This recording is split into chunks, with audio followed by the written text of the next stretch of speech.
Das disposições preliminares. Artigo 1. Esta lei institui o regime jurídico dos servidores públicos civis da União, das autarquias, inclusive as em regime especial, e das fundações públicas federais. Artigo 2. Para os efeitos desta lei, servidor é a pessoa legalmente investida em cargo público. Artigo 3. O cargo público é o conjunto de atribuições e responsabilidades previstas na estrutura organizacional que devem ser cometidas a um servidor.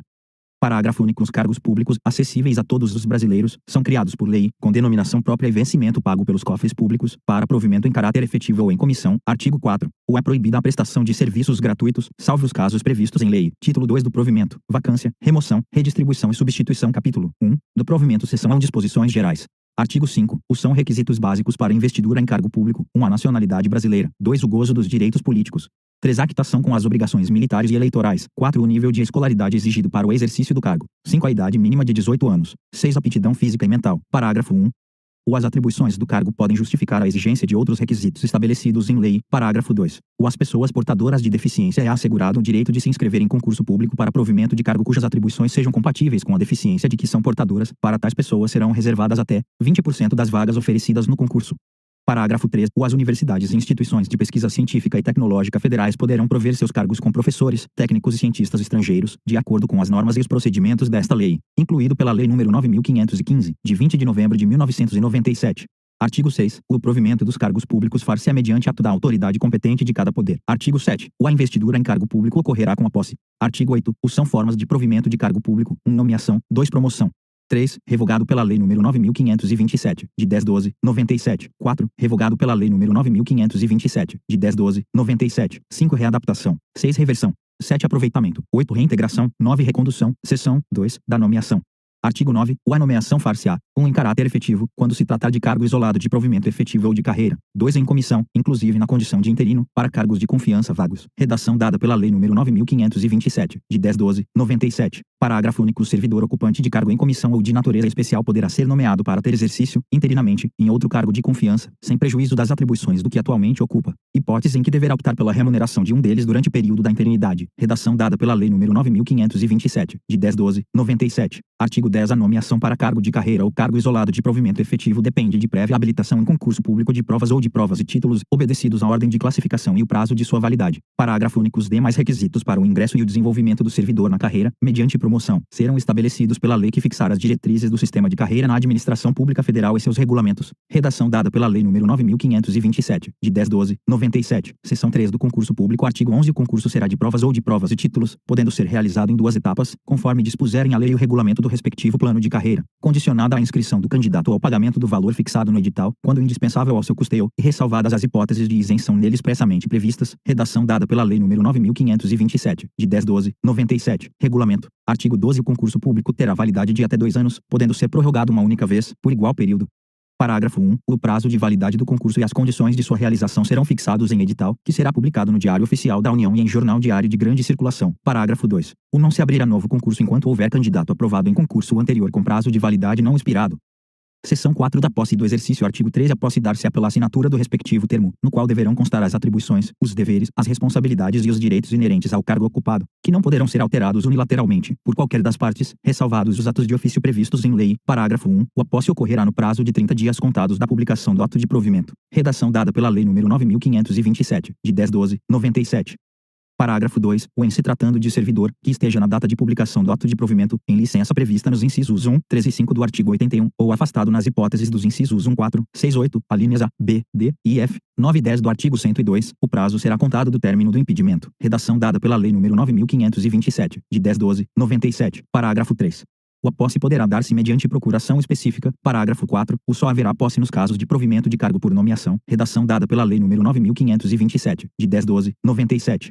Parágrafo 5. No ato da posse, o servidor apresentará declaração de bens e valores que constituem seu patrimônio e declaração quanto ao exercício ou não de outro cargo, emprego ou função pública. Parágrafo 6. Será tornado sem efeito o ato de provimento se a posse não ocorrer no prazo previsto no parágrafo 1º deste artigo. Artigo 14. A posse em cargo público dependerá de prévia inspeção médica oficial. Parágrafo único. Só poderá ser empossado aquele que for julgado apto física e mentalmente para o exercício do cargo. Artigo 15. Exercício é o efetivo desempenho das atribuições do cargo público ou da função de confiança. Redação dada pela Lei nº 9.527, de 10/12/97. Parágrafo 1. É de 15 dias o prazo para o servidor empossado em cargo público entrar em exercício, contados da data da posse. Redação dada pela Lei nº 9.527, de 10/12/97. Parágrafo 2. O servidor será exonerado do cargo ou será tornado sem efeito o ato de sua designação para a função de confiança, se não entrar em exercício nos prazos previstos neste artigo, observado o disposto no artigo 18. Redação dada pela Lei nº 9.527, de 10/12/97. Parágrafo 3º. A autoridade competente do órgão ou entidade para onde for nomeado ou designado o servidor compete dar-lhe exercício. Redação dada pela Lei nº 9.527, de 10/12/97.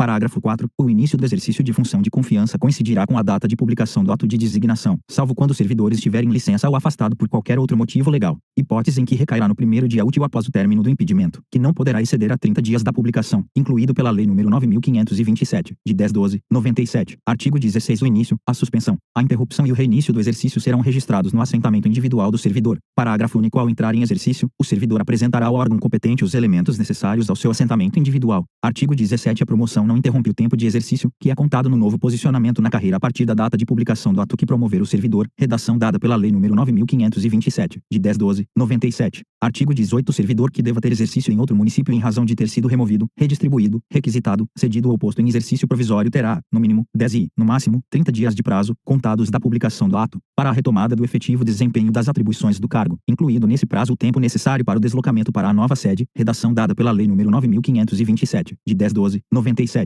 Parágrafo 1. Na hipótese de o servidor encontrar-se em licença ou afastado legalmente, o prazo a que se refere este artigo será contado a partir do término do impedimento. Parágrafo renumerado e alterado pela Lei nº 9.527, de 10/12/97. Parágrafo 2. É facultado ao servidor declinar dos prazos estabelecidos no caput, incluído pela Lei nº 9.527, de 10/12/97. Artigo 19. Os servidores cumprirão jornada de trabalho fixada em razão das atribuições pertinentes aos respectivos cargos, respeitada a duração máxima do trabalho semanal de 40 horas e observados os limites mínimo e máximo de 6 horas e 8 horas diárias, respectivamente. Redação dada pela Lei nº 8.270, de 17/12/91. Parágrafo 1. O ocupante de cargo em comissão ou função de confiança submete-se a regime de integral dedicação ao serviço, observado o disposto no artigo 120, podendo ser convocado sempre que houver interesse da administração. Redação dada pela Lei nº 9.527, de 10/12/97. Parágrafo 2. O disposto neste artigo não se aplica à duração de trabalho estabelecida em leis especiais, incluído pela Lei nº 8.270, de 17/12/91. Artigo 20. Ao entrar em exercício, o servidor nomeado para cargo de provimento efetivo ficará sujeito a estágio probatório por período de 24 meses, durante o qual a sua aptidão e capacidade serão objeto de avaliação para o desempenho do cargo, observados os seguintes fatores. Vide emenda à Constituição número 19. 1. Assiduidade. 2. Disciplina. 3. Capacidade de iniciativa. 4. Produtividade. 5. Responsabilidade. Parágrafo 1. 4 meses antes de fim do período do estágio probatório, será submetida à homologação da autoridade competente a avaliação do desempenho do servidor, realizada por comissão constituída para essa finalidade, de acordo com o que dispuser a lei ou o regulamento da respectiva carreira ou cargo, sem prejuízo da continuidade de apuração dos fatores enumerados nos incisos 1 a 5 do caput deste artigo. Redação dada pela Lei nº 11.784, de 2008, parágrafo 2. O servidor não aprovado no estágio probatório será exonerado ou, se estável, reconduzido ao cargo anteriormente ocupado, observado o disposto no parágrafo único do artigo 29. Parágrafo 3. O servidor em estágio probatório poderá exercer quaisquer cargos de provimento em comissão ou funções de direção, chefia ou assessoramento no órgão ou entidade de lotação, e somente poderá ser cedido a outro órgão ou entidade para ocupar cargos de natureza especial, cargos de provimento em comissão do grupo direção e assessoramento superiores, DAS, de níveis 6, 5 e 4, ou equivalentes, incluído pela Lei nº 9.527, de 10/12/97. Parágrafo 4. Ao servidor em estágio probatório somente poderão ser concedidas as licenças e os afastamentos previstos nos artigos 81, incisos 1 a 4, 94, 95 e 96. Bem assim afastamento para participar de curso de formação decorrente de aprovação em concurso para outro cargo na administração pública federal, incluído pela Lei nº 9.527, de 10/12/97. Parágrafo 5. O estágio probatório ficará suspenso durante as licenças e os afastamentos previstos nos artigos 83, 84, parágrafo 1º, 86 e 96, bem assim na hipótese de participação em curso de formação, e será retomado a partir do término do impedimento, incluído pela Lei nº 9.527, de 10/12/97. Seção 5. Da estabilidade. Artigo 21. Servidor habilitado em concurso público e empossado em cargo de provimento efetivo adquirirá estabilidade no serviço público ao completar 2 anos de efetivo exercício, prazo 3 anos. Vide emenda à Constituição número 19. Artigo 22. O servidor estável só perderá o cargo em virtude de sentença judicial transitada em julgado ou de processo administrativo disciplinar no qual lhe seja assegurada ampla defesa. Seção 6 da transferência. Artigo 23, revogado pela Lei nº 9.527, de 10/12/97. Seção 7, da readaptação. Artigo 24. Readaptação é a investidura do servidor em cargo de atribuições e responsabilidades compatíveis com a limitação que tenha sofrido em sua capacidade física ou mental verificada em inspeção médica. Parágrafo 1. Se julgado incapaz para o serviço público, o readaptando será aposentado. Parágrafo 2. A readaptação será efetivada em cargo de atribuições afins, respeitada a habilitação exigida, nível de escolaridade e equivalência de vencimentos e, na hipótese de inexistência de cargo vago, o servidor exercerá suas atribuições como excedente, até a ocorrência de vaga. Redação dada pela Lei nº 9.527, de 10/12/97, seção 8. Da reversão. Artigo 25. Reversão é o retorno à atividade de servidor aposentado. 1. Por invalidez, quando junta médica oficial declarar insubsistentes os motivos da aposentadoria, ou 2. No interesse da administração, desde que, a linha A, tenha solicitado a reversão, a linha B, a aposentadoria tenha sido voluntária. A linha C, estável quando na atividade, a linha D, a aposentadoria tenha ocorrido nos 5 anos anteriores à solicitação, a linha E, haja cargo vago. Parágrafo 1. A reversão far-se-á no mesmo cargo ou no cargo resultante de sua transformação. Parágrafo 2. O tempo em que o servidor estiver em exercício será considerado para a concessão da aposentadoria. Parágrafo 3. No caso do inciso 1, encontrando-se provido cargo, o servidor exercerá suas atribuições como excedente, até a ocorrência de vaga. Parágrafo 4. O servidor que retornar à atividade por interesse da administração perceberá, em substituição aos proventos da aposentadoria, a remuneração do cargo que voltará a exercer, inclusive com as vantagens de natureza pessoal que percebia anteriormente à aposentadoria. Parágrafo 5. O servidor de que trata o inciso 2 somente terá os proventos calculados com base nas regras atuais se permanecer pelo menos 5 anos no cargo. Parágrafo 6. O Poder Executivo regulamentará o disposto neste artigo. A RT 26, revogado pela medida provisória número 2.225-A, de 4 de setembro de 2001, artigo 27, não poderá reverter o aposentado que já tiver completado 70 anos de idade. Seção 9. Da reintegração. Artigo 28. A reintegração é a reinvestidura do servidor estável no cargo anteriormente ocupado, ou no cargo resultante de sua transformação, quando invalidada sua demissão por decisão administrativa ou judicial, com ressarcimento de todas as vantagens. Parágrafo 1. Na hipótese de o cargo ter sido extinto, o servidor ficará em disponibilidade, observado o disposto nos artigos 30 e 31.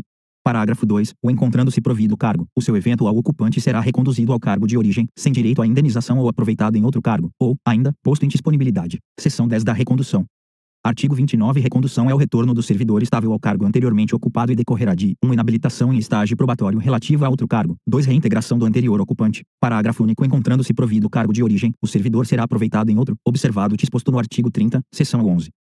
Da disponibilidade e do aproveitamento. Artigo 30. O retorno à atividade de servidor em disponibilidade far-se-á mediante aproveitamento obrigatório em cargo de atribuições e vencimentos compatíveis com o anteriormente ocupado. Artigo 31. O órgão central do Sistema de Pessoal Civil determinará o imediato aproveitamento de servidor em disponibilidade em vaga que vier a ocorrer nos órgãos ou entidades da Administração Pública Federal. Parágrafo único. Na hipótese prevista no parágrafo 3 do artigo 37, o servidor posto em disponibilidade poderá ser mantido sob responsabilidade do órgão central do Sistema de Pessoal Civil da Administração Federal, CIPEC, até o seu adequado aproveitamento em outro órgão ou entidade. Parágrafo incluído pela Lei nº 9.527, de 10/12/97. Artigo 32. Será tornado sem efeito o aproveitamento e cassada a disponibilidade se o servidor não entrar em exercício no prazo legal, salvo doença comprovada por junta médica oficial. Capítulo 2 da vacância. Artigo 33. A vacância do cargo público decorrerá de 1. Exoneração. 2. Demissão. 3. Promoção. 4. Revogado pela Lei nº 9.527, de 10/12/97. 5. Revogado pela Lei nº 9.527, de 10/12/97. 6. Readaptação. 7. Aposentadoria. 8. Posse em outro cargo inacumulável. 9. Falecimento.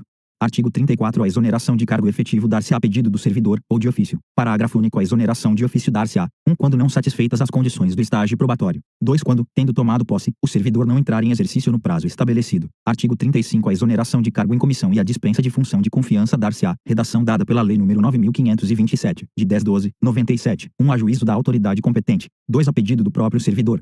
Parágrafo único. Revogado pela Lei nº 9.527, de 10/12/97. Capítulo 3 da remoção e da redistribuição. Seção 1 da remoção. Artigo 36. Remoção é o deslocamento do servidor, a pedido ou de ofício, no âmbito do mesmo quadro, com ou sem mudança de sede. Parágrafo único. Para fins do disposto neste artigo, entende-se por modalidades de remoção, redação dada pela Lei nº 9.527, de 10/12/97, e de ofício, no interesse da administração, incluído pela Lei nº 9.527, de 10/12/97.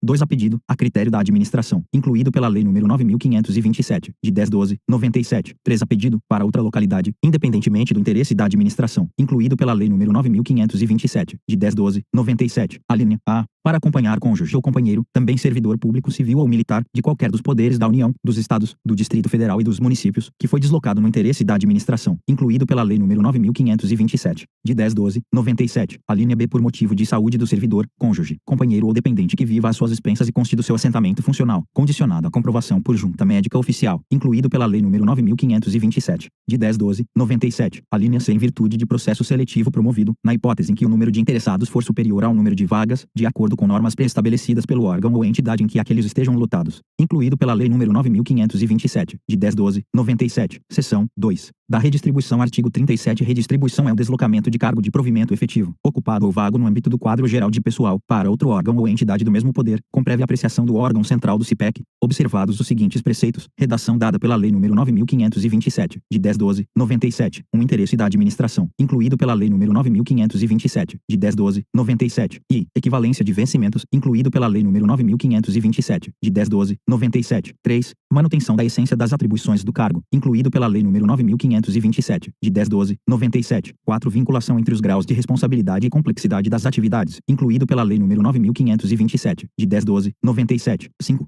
Mesmo nível de escolaridade, especialidade ou habilitação profissional, incluído pela Lei nº 9.527, de 10/12/97. 6. Compatibilidade entre as atribuições do cargo e as finalidades institucionais do órgão ou entidade, incluído pela Lei nº 9.527, de 10/12/97.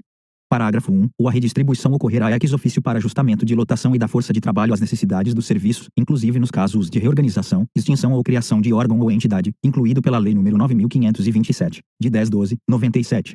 Parágrafo 2. A redistribuição de cargos efetivos vagos se dará mediante ato conjunto entre o órgão central do CIPEC e os órgãos e entidades da administração pública federal envolvidos, incluído pela Lei nº 9.527, de 10/12/97. Parágrafo 3.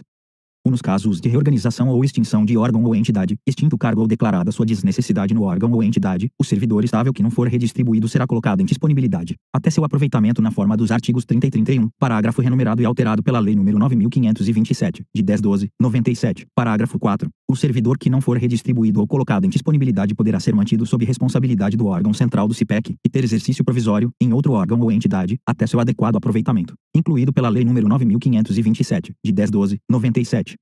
Capítulo 4. Da substituição. Artigo 38. Servidores investidos em cargo ou função de direção ou chefia e os ocupantes de cargo de natureza especial terão substitutos indicados no regimento interno ou, no caso de omissão, previamente designados pelo dirigente máximo do órgão ou entidade. Redação dada pela Lei nº 9.527, de 10/12/97. Parágrafo 1. O substituto assumirá automática e cumulativamente, sem prejuízo do cargo que ocupa, o exercício do cargo ou função de direção ou chefia e os de natureza especial, nos afastamentos, impedimentos legais ou regulamentares do titular e na vacância do cargo, hipóteses em que deverá optar pela remuneração de um deles durante o respectivo período. Redação dada pela Lei nº 9.527, de 10/12/97. Parágrafo 2. O substituto fará jus à retribuição pelo exercício do cargo ou função de direção ou chefia ou de cargo de natureza especial, nos casos dos afastamentos ou impedimentos legais do titular, superiores a 30 dias consecutivos. Paga na proporção dos dias de efetiva substituição que excederem o referido período. Redação dada pela Lei nº 9.527, de 10/12/97. Artigo 39. O disposto no artigo anterior aplica-se aos titulares de unidades administrativas organizadas em nível de assessoria. Título 3. Dos direitos e vantagens. Capítulo 1. Do vencimento e da remuneração. Artigo 40. Vencimento é a retribuição pecuniária pelo exercício de cargo público, com valor fixado em lei. Parágrafo único. Artigo 41. Remuneração é o vencimento do cargo efetivo, acrescido das vantagens pecuniárias permanentes estabelecidas em lei. Parágrafo 1. A remuneração do servidor investido em função ou cargo em comissão será paga na forma prevista no artigo 62. Parágrafo 2. O servidor investido em cargo em comissão de órgão ou entidade diversa da de sua lotação receberá a remuneração de acordo com o estabelecido no parágrafo 1º do artigo 93, parágrafo 3. O vencimento do cargo efetivo, acrescido das vantagens de caráter permanente, é irredutível. Parágrafo 4. É assegurada a isonomia de vencimentos para cargos de atribuições iguais ou assemelhadas no mesmo poder, ou entre servidores dos três poderes, ressalvadas as vantagens de caráter individual e as relativas à natureza ou ao local de trabalho. Parágrafo 5. Nenhum servidor receberá remuneração inferior ao salário mínimo. Artigo 42. Nenhum servidor poderá perceber, mensalmente, a título de remuneração, importância superior à soma dos valores percebidos como remuneração, em espécie, a qualquer título, no âmbito dos respectivos poderes, pelos ministros de Estado, por membros do Congresso Nacional e ministros do Supremo Tribunal Federal. Parágrafo único. Excluem-se do teto de remuneração as vantagens previstas nos incisos 2 a 7 do artigo 61, artigo 43, revogado pela Lei nº 9.624, de 2 de abril de 1998, artigo 44. O servidor perderá, e a remuneração do dia em que faltar ao serviço, sem motivo justificado, redação dada pela Lei nº 9.527, de 10/12/97. 2. A parcela de remuneração diária, proporcional aos atrasos, ausências justificadas, ressalvadas as concessões de que trata o artigo 97, e saídas antecipadas, salvo na hipótese de compensação de horário, até o mês subsequente ao da ocorrência, a ser estabelecida pela chefia imediata, redação dada pela Lei nº 9.527, de 10/12/97. Parágrafo único. As faltas justificadas decorrentes de caso fortuito ou de força maior poderão ser compensadas a critério da chefia imediata, sendo assim consideradas como efetivo exercício, incluído pela Lei nº 9.527, de 10/12/97. Artigo 45. Salvo por imposição legal ou mandado judicial, nenhum desconto incidirá sobre a remuneração ou provento. Parágrafo 1. O revogado pela medida provisória número 1132, de 2022, parágrafo 2º, revogado pela medida provisória número 1132, de 2022. Artigo 46. As reposições e indenizações ao erário, atualizadas até 30 de junho de 1994, serão previamente comunicadas ao servidor ativo, aposentado ou ao pensionista, para pagamento, no prazo máximo de 30 dias, podendo ser parceladas, a pedido do interessado. Parágrafo 1. O valor de cada parcela não poderá ser inferior ao correspondente a 10% da remuneração, provento ou pensão. Parágrafo 2. Quando o pagamento indevido houver ocorrido no mês anterior ao do processamento da folha, a reposição será feita imediatamente, em uma única parcela. Parágrafo 3. Na hipótese de valores recebidos em decorrência de cumprimento à decisão liminar, à tutela antecipada ou à sentença que venha a ser revogada ou rescindida, serão eles atualizados até a data da reposição. Artigo 47. O servidor em débito com o erário, que for demitido, exonerado ou que tiver sua aposentadoria ou disponibilidade cassada, terá o prazo de 60 dias para quitar o débito. Parágrafo único. A não quitação do débito no prazo previsto implicará sua inscrição em dívida ativa. Artigo 48. Vencimento. A remuneração e o provento não serão objeto de arresto, sequestro ou penhora, exceto nos casos de prestação de alimentos resultante de decisão judicial. Capítulo 2 das vantagens. Artigo 49. Além do vencimento, poderão ser pagas ao servidor as seguintes vantagens e indenizações. 2. Gratificações. 3. Adicionais. Parágrafo 1. As indenizações não se incorporam ao vencimento ou provento para qualquer efeito. Parágrafo 2. As gratificações e os adicionais incorporam-se ao vencimento ou provento, nos casos e condições indicados em lei. Artigo 50. As vantagens pecuniárias não serão computadas, nem acumuladas, para efeito de concessão de quaisquer outros acréscimos pecuniários ulteriores, sob o mesmo título ou idêntico fundamento. Seção 1. Das indenizações, artigo 51 constituem indenizações ao servidor e ajuda de custo, 2 diárias. 3. Transporte. 4. Auxílio moradia. Artigo 52. Os valores das indenizações estabelecidas nos incisos E a 3 do artigo 51, assim como as condições para sua concessão, serão estabelecidos em regulamento, redação dada pela Lei nº 11.355, de 2006, subseção 1, da ajuda de custo. Artigo 53. A ajuda de custo destina-se a compensar as despesas de instalação do servidor que, no interesse do serviço, passar a ter exercício em nova sede, com mudança de domicílio em caráter permanente. Vedado o duplo pagamento de indenização a qualquer tempo, no caso de o cônjuge ou companheiro que detenha também a condição de servidor, vier a ter exercício na mesma sede, redação dada pela Lei nº 9.527, de 10/12/97. Parágrafo 1. Ocorrem por conta da administração as despesas de transporte do servidor e de sua família, compreendendo passagem, bagagem e bens pessoais. Parágrafo 2. A família do servidor que falecer na nova sede são assegurados ajuda de custo e transporte para a localidade de origem, dentro do prazo de 1 ano, contado do óbito. Parágrafo 3. Não será concedida ajuda de custo nas hipóteses de remoção previstas nos incisos 2 e 3 do parágrafo único do artigo 36, incluído pela Lei nº 12.998, de 2014. Artigo 54. A ajuda de custo é calculada sobre a remuneração do servidor, conforme se dispuser em regulamento, não podendo exceder a importância correspondente a 3 meses. Artigo 55. Não será concedida ajuda de custo ao servidor que se afastar do cargo, ou reassumi-lo, em virtude de mandato eletivo. Artigo 56. Será concedida ajuda de custo àquele que, não sendo servidor da União, for nomeado para cargo em comissão, com mudança de domicílio. Parágrafo único. No afastamento previsto no inciso I do artigo 93, a ajuda de custo será paga pelo órgão cessionário, quando cabível. Artigo 57. O servidor ficará obrigado a restituir a ajuda de custo quando, injustificadamente, não se apresentar na nova sede no prazo de 30 dias. Subseção 2 das diárias. Artigo 58. O servidor que, a serviço, afastar-se da sede em caráter eventual ou transitório para outro ponto do território nacional ou para o exterior, fará jus a passagens e diárias destinadas a indenizar as parcelas de despesas extraordinária com pousada, alimentação e locomoção urbana, conforme dispuser em regulamento, redação dada pela Lei nº 9.527, de 10/12/97. Parágrafo 1. A diária será concedida por dia de afastamento, sendo devida pela metade quando o deslocamento não exigir pernoite fora da sede, ou quando a União custear, por meio diverso, as despesas extraordinárias cobertas por diárias. Redação dada pela Lei nº 9.527, de 10/12/97. Parágrafo 2.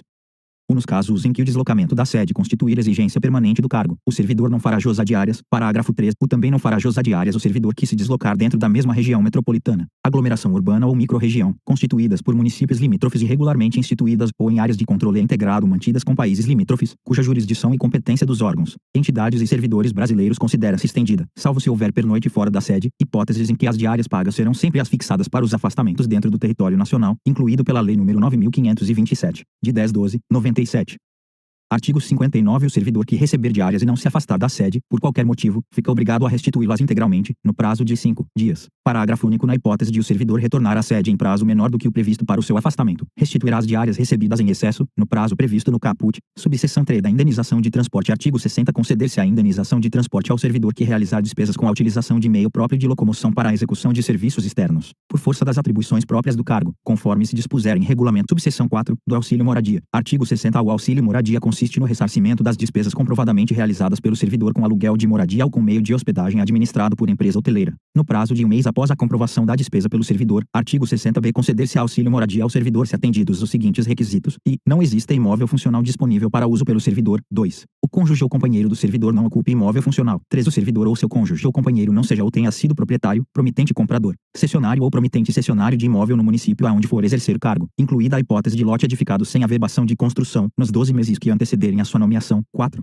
Nenhuma outra pessoa que resida com o servidor receba auxílio moradia. 5. O servidor tenha se mudado do local de residência para ocupar cargo em comissão ou função de confiança do grupo direção e assessoramento superiores, DAS, níveis 4, 5 e 6, de natureza especial, de ministro de Estado ou equivalentes. 6. O município no qual assuma o cargo em comissão ou função de confiança não se enquadre nas hipóteses do artigo 58, parágrafo 3º, em relação ao local de residência ou domicílio do servidor. 7. O servidor não tenha sido domiciliado ou tenha residido no município, nos últimos 12 meses, aonde for exercer cargo em comissão ou função de confiança, desconsiderando-se prazo inferior a 60 dias dentro desse período. E 8. O deslocamento não tenha sido por força de alteração de lotação ou nomeação para cargo efetivo. Inciso 9. O deslocamento tenha ocorrido após 30 de junho de 2006, incluído pela Lei nº 11.490, de 2007. Parágrafo único. Para fins do inciso 7, não será considerado o prazo no qual o servidor estava ocupando outro cargo em comissão relacionado no inciso 5, artigo 60c, revogado pela Lei nº 12.998, de 2014. Artigo 60d. O valor mensal do auxílio moradia é limitado a 25% do valor do cargo em comissão, função comissionada ao cargo de ministro de Estado ocupado. Parágrafo 1º. O valor do auxílio moradia não poderá superar 25% da remuneração de ministro de Estado. Parágrafo 2º. Independentemente do valor do cargo em comissão ou função comissionada,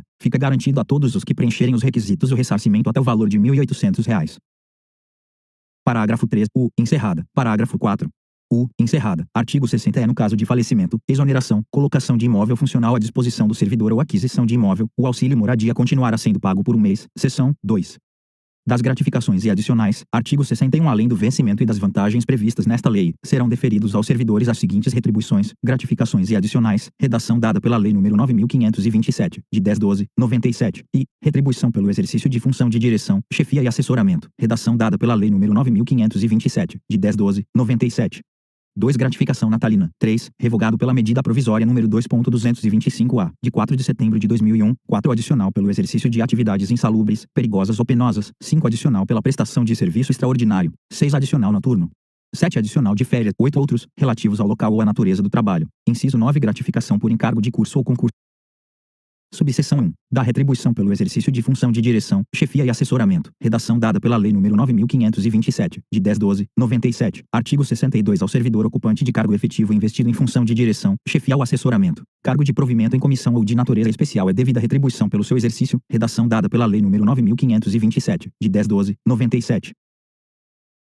Parágrafo único. Lei específica estabelecerá a remuneração dos cargos em comissão de que trata o inciso 2 do artigo 9º, redação dada pela Lei nº 9.527, de 10/12/97. Artigo 62-A. Fica transformada em vantagem pessoal nominalmente identificada, VPN, a incorporação da retribuição pelo exercício de função de direção, chefia ou assessoramento, cargo de provimento em comissão ou de natureza especial a que se referem os artigos 3º e 10 da Lei nº 8.911, de 11 de julho de 1994, e o artigo 3º da Lei nº 9.624, de 2 de abril de 1998. Parágrafo único. A VPN de que trata o caput deste artigo somente estará sujeita às revisões gerais de remuneração dos servidores públicos federais, subseção 2, da gratificação natalina.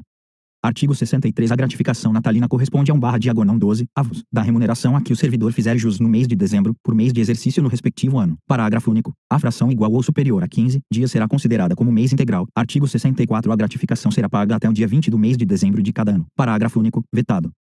Artigo 65. O servidor exonerado perceberá sua gratificação natalina, proporcionalmente aos meses de exercício, calculada sobre a remuneração do mês da exoneração. Artigo 66. A gratificação natalina não será considerada para cálculo de qualquer vantagem pecuniária, subseção 3, do adicional por tempo de serviço. Artigo 67. Revogado, respeitadas as situações constituídas até 8 de março de 1999, subseção 4.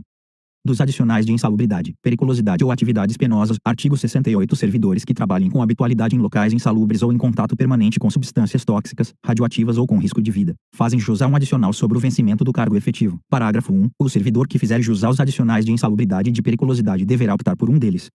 Parágrafo 2. O direito ao adicional de insalubridade ou periculosidade cessa com a eliminação das condições ou dos riscos que deram causa à sua concessão. Artigo 69. Haverá permanente controle da atividade de servidores em operações ou locais considerados penosos, insalubres ou perigosos. Parágrafo único. A servidora gestante ou lactante será afastada, enquanto durar a gestação e a lactação, das operações e locais previstos neste artigo, exercendo suas atividades em local salubre e em serviço não penoso e não perigoso. Artigo 70. Na concessão dos adicionais de atividades penosas, de insalubridade e de periculosidade, serão observadas as situações estabelecidas em legislação específica. Artigo Artigo 71. O adicional de atividade penosa será devido aos servidores em exercício em zonas de fronteira ou em localidades cujas condições de vida o justifiquem, nos termos, condições e limites fixados em regulamento. Artigo 72. Os locais de trabalho e os servidores que operam com raios X ou substâncias radioativas serão mantidos sob controle permanente, de modo que as doses de radiação ionizante não ultrapassem o nível máximo previsto na legislação própria. Parágrafo único. Os servidores a que se refere este artigo serão submetidos a exames médicos a cada 6 meses. Subseção 5 do adicional por serviço extraordinário. Artigo 73. O serviço extraordinário será remunerado com acréscimo de 50% em relação à hora normal de trabalho.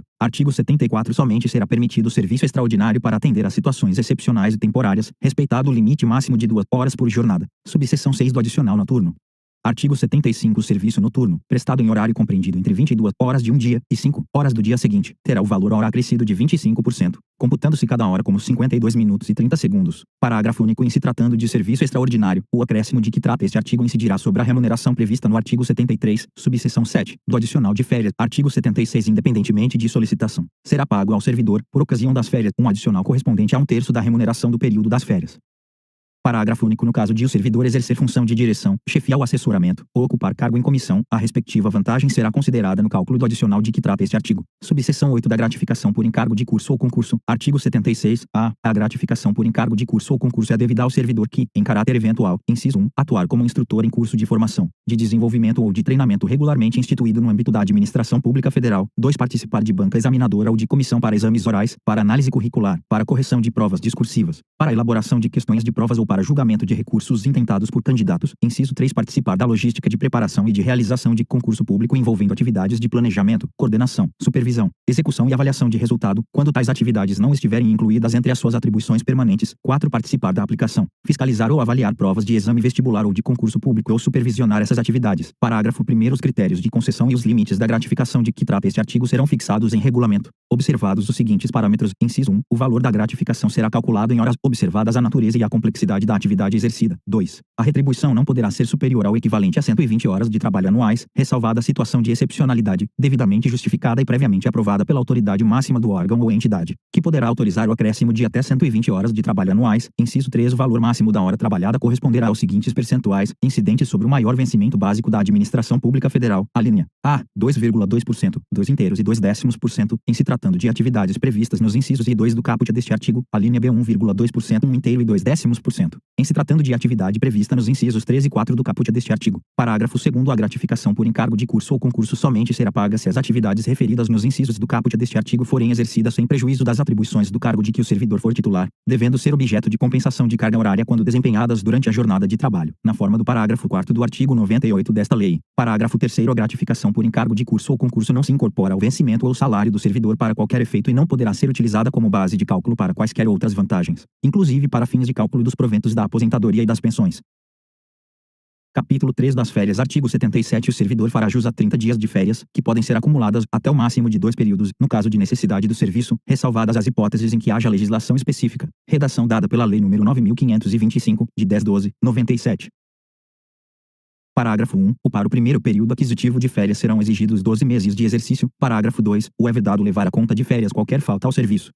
Parágrafo 3. As férias poderão ser parceladas em até 3 etapas, desde que assim requeridas pelo servidor, e no interesse da administração pública, incluído pela Lei nº 9.525, de 10/12/97. Artigo 78. O pagamento da remuneração das férias será efetuado até 2 dias antes do início do respectivo período, observando-se o disposto no parágrafo 1º deste artigo. Parágrafo 1º e parágrafo 2º, revogado pela Lei nº 9.527, de 10/12/97. Parágrafo 3. O servidor exonerado do cargo efetivo, ou em comissão, perceberá a indenização relativa ao período das férias a que tiver direito e ao incompleto, na proporção de 1/12 por mês de efetivo exercício, ou fração superior a 14 dias. Parágrafo 4. A indenização será calculada com base na remuneração do mês em que for publicado o ato exoneratório. Parágrafo 5. Em caso de parcelamento, o servidor receberá o valor adicional previsto no inciso 17 do artigo 7º da Constituição Federal quando da utilização do primeiro período, incluído pela Lei nº 9.525, de 10/12/97. Artigo 79. O servidor que opera direta e permanentemente com raios X ou substâncias radioativas gozará 20 dias consecutivos de férias, por semestre de atividade profissional, proibida em qualquer hipótese a acumulação. Parágrafo único. Revogado pela Lei nº 9.527, de 10/12/97. Artigo 80. As férias somente poderão ser interrompidas por motivo de calamidade pública, comoção interna, convocação para júri, serviço militar ou eleitoral, ou por necessidade do serviço declarada pela autoridade máxima do órgão ou entidade. Redação dada pela Lei nº 9.527, de 10/12/97. Parágrafo único. Restante do período período interrompido será gozado de uma só vez, observado o disposto no artigo 77, incluído pela Lei nº 9.527, de 10/12/97, capítulo 4 das licenças. Seção 1. Disposições gerais. Artigo 81. Conceder-se ao servidor licença, e, por motivo de doença em pessoa da família, 2 por motivo de afastamento do cônjuge ou companheiro. 3 para o serviço militar, 4 para atividade política, inciso 5 para capacitação, redação dada pela Lei nº 9.527, de 10/12/97, 6 para tratar de interesses particulares, 7 para desempenho de mandato classista. Parágrafo 1. A licença prevista no inciso I do caput deste artigo, bem como cada uma de suas prorrogações, serão precedidas de exame por perícia médica oficial, observado o disposto no artigo 204 desta lei. Parágrafo 2. O revogado pela Lei nº 9.527, de 10/12/97, parágrafo 3, é vedado o exercício de atividade remunerada durante o período da licença prevista no inciso I deste artigo. Artigo 82. A licença concedida dentro de 60 dias do término de outra da mesma espécie será considerada como prorrogação. Seção 2. Da licença por motivo de doença em pessoa da família. Artigo 83. Poderá ser concedida a licença ao servidor por motivo de doença do cônjuge ou companheiro, dos pais, dos filhos, do padrasto ou madrasta e enteado, ou dependente que viva às suas expensas e conste do seu assentamento funcional, mediante comprovação por perícia médica oficial.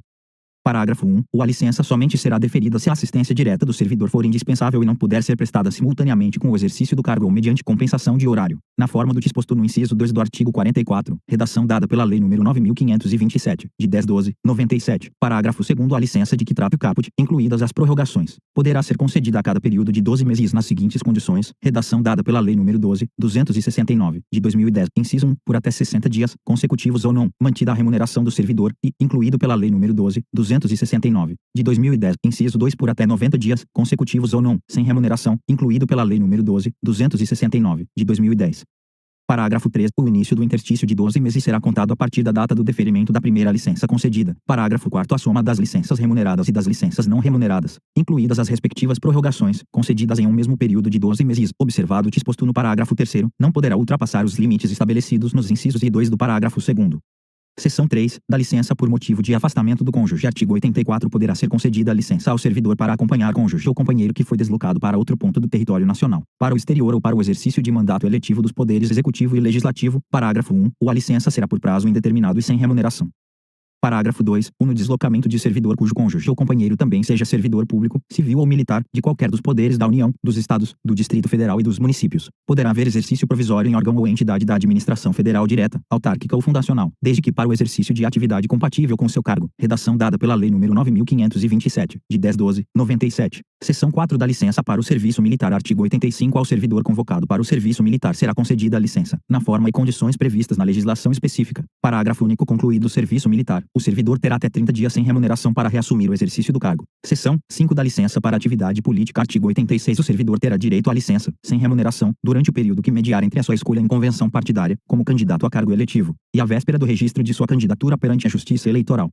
Parágrafo 1. O servidor candidato a cargo eletivo na localidade onde desempenha suas funções e que exerça cargo de direção, chefia, assessoramento, arrecadação ou fiscalização, dele será afastado, a partir do dia imediato ao do registro de sua candidatura perante a Justiça Eleitoral, até o 10º dia seguinte ao do pleito, redação dada pela Lei nº 9.527, de 10/12/97. Parágrafo 2. A partir do registro da candidatura e até o 10º dia seguinte ao da eleição, o servidor fará jus à licença, assegurados os vencimentos do cargo efetivo, somente pelo período de 3 meses, redação dada pela Lei nº 9.527, de 10/12/97. Seção 6. Da licença para capacitação, redação dada pela Lei nº 9.527, de 10/12/97.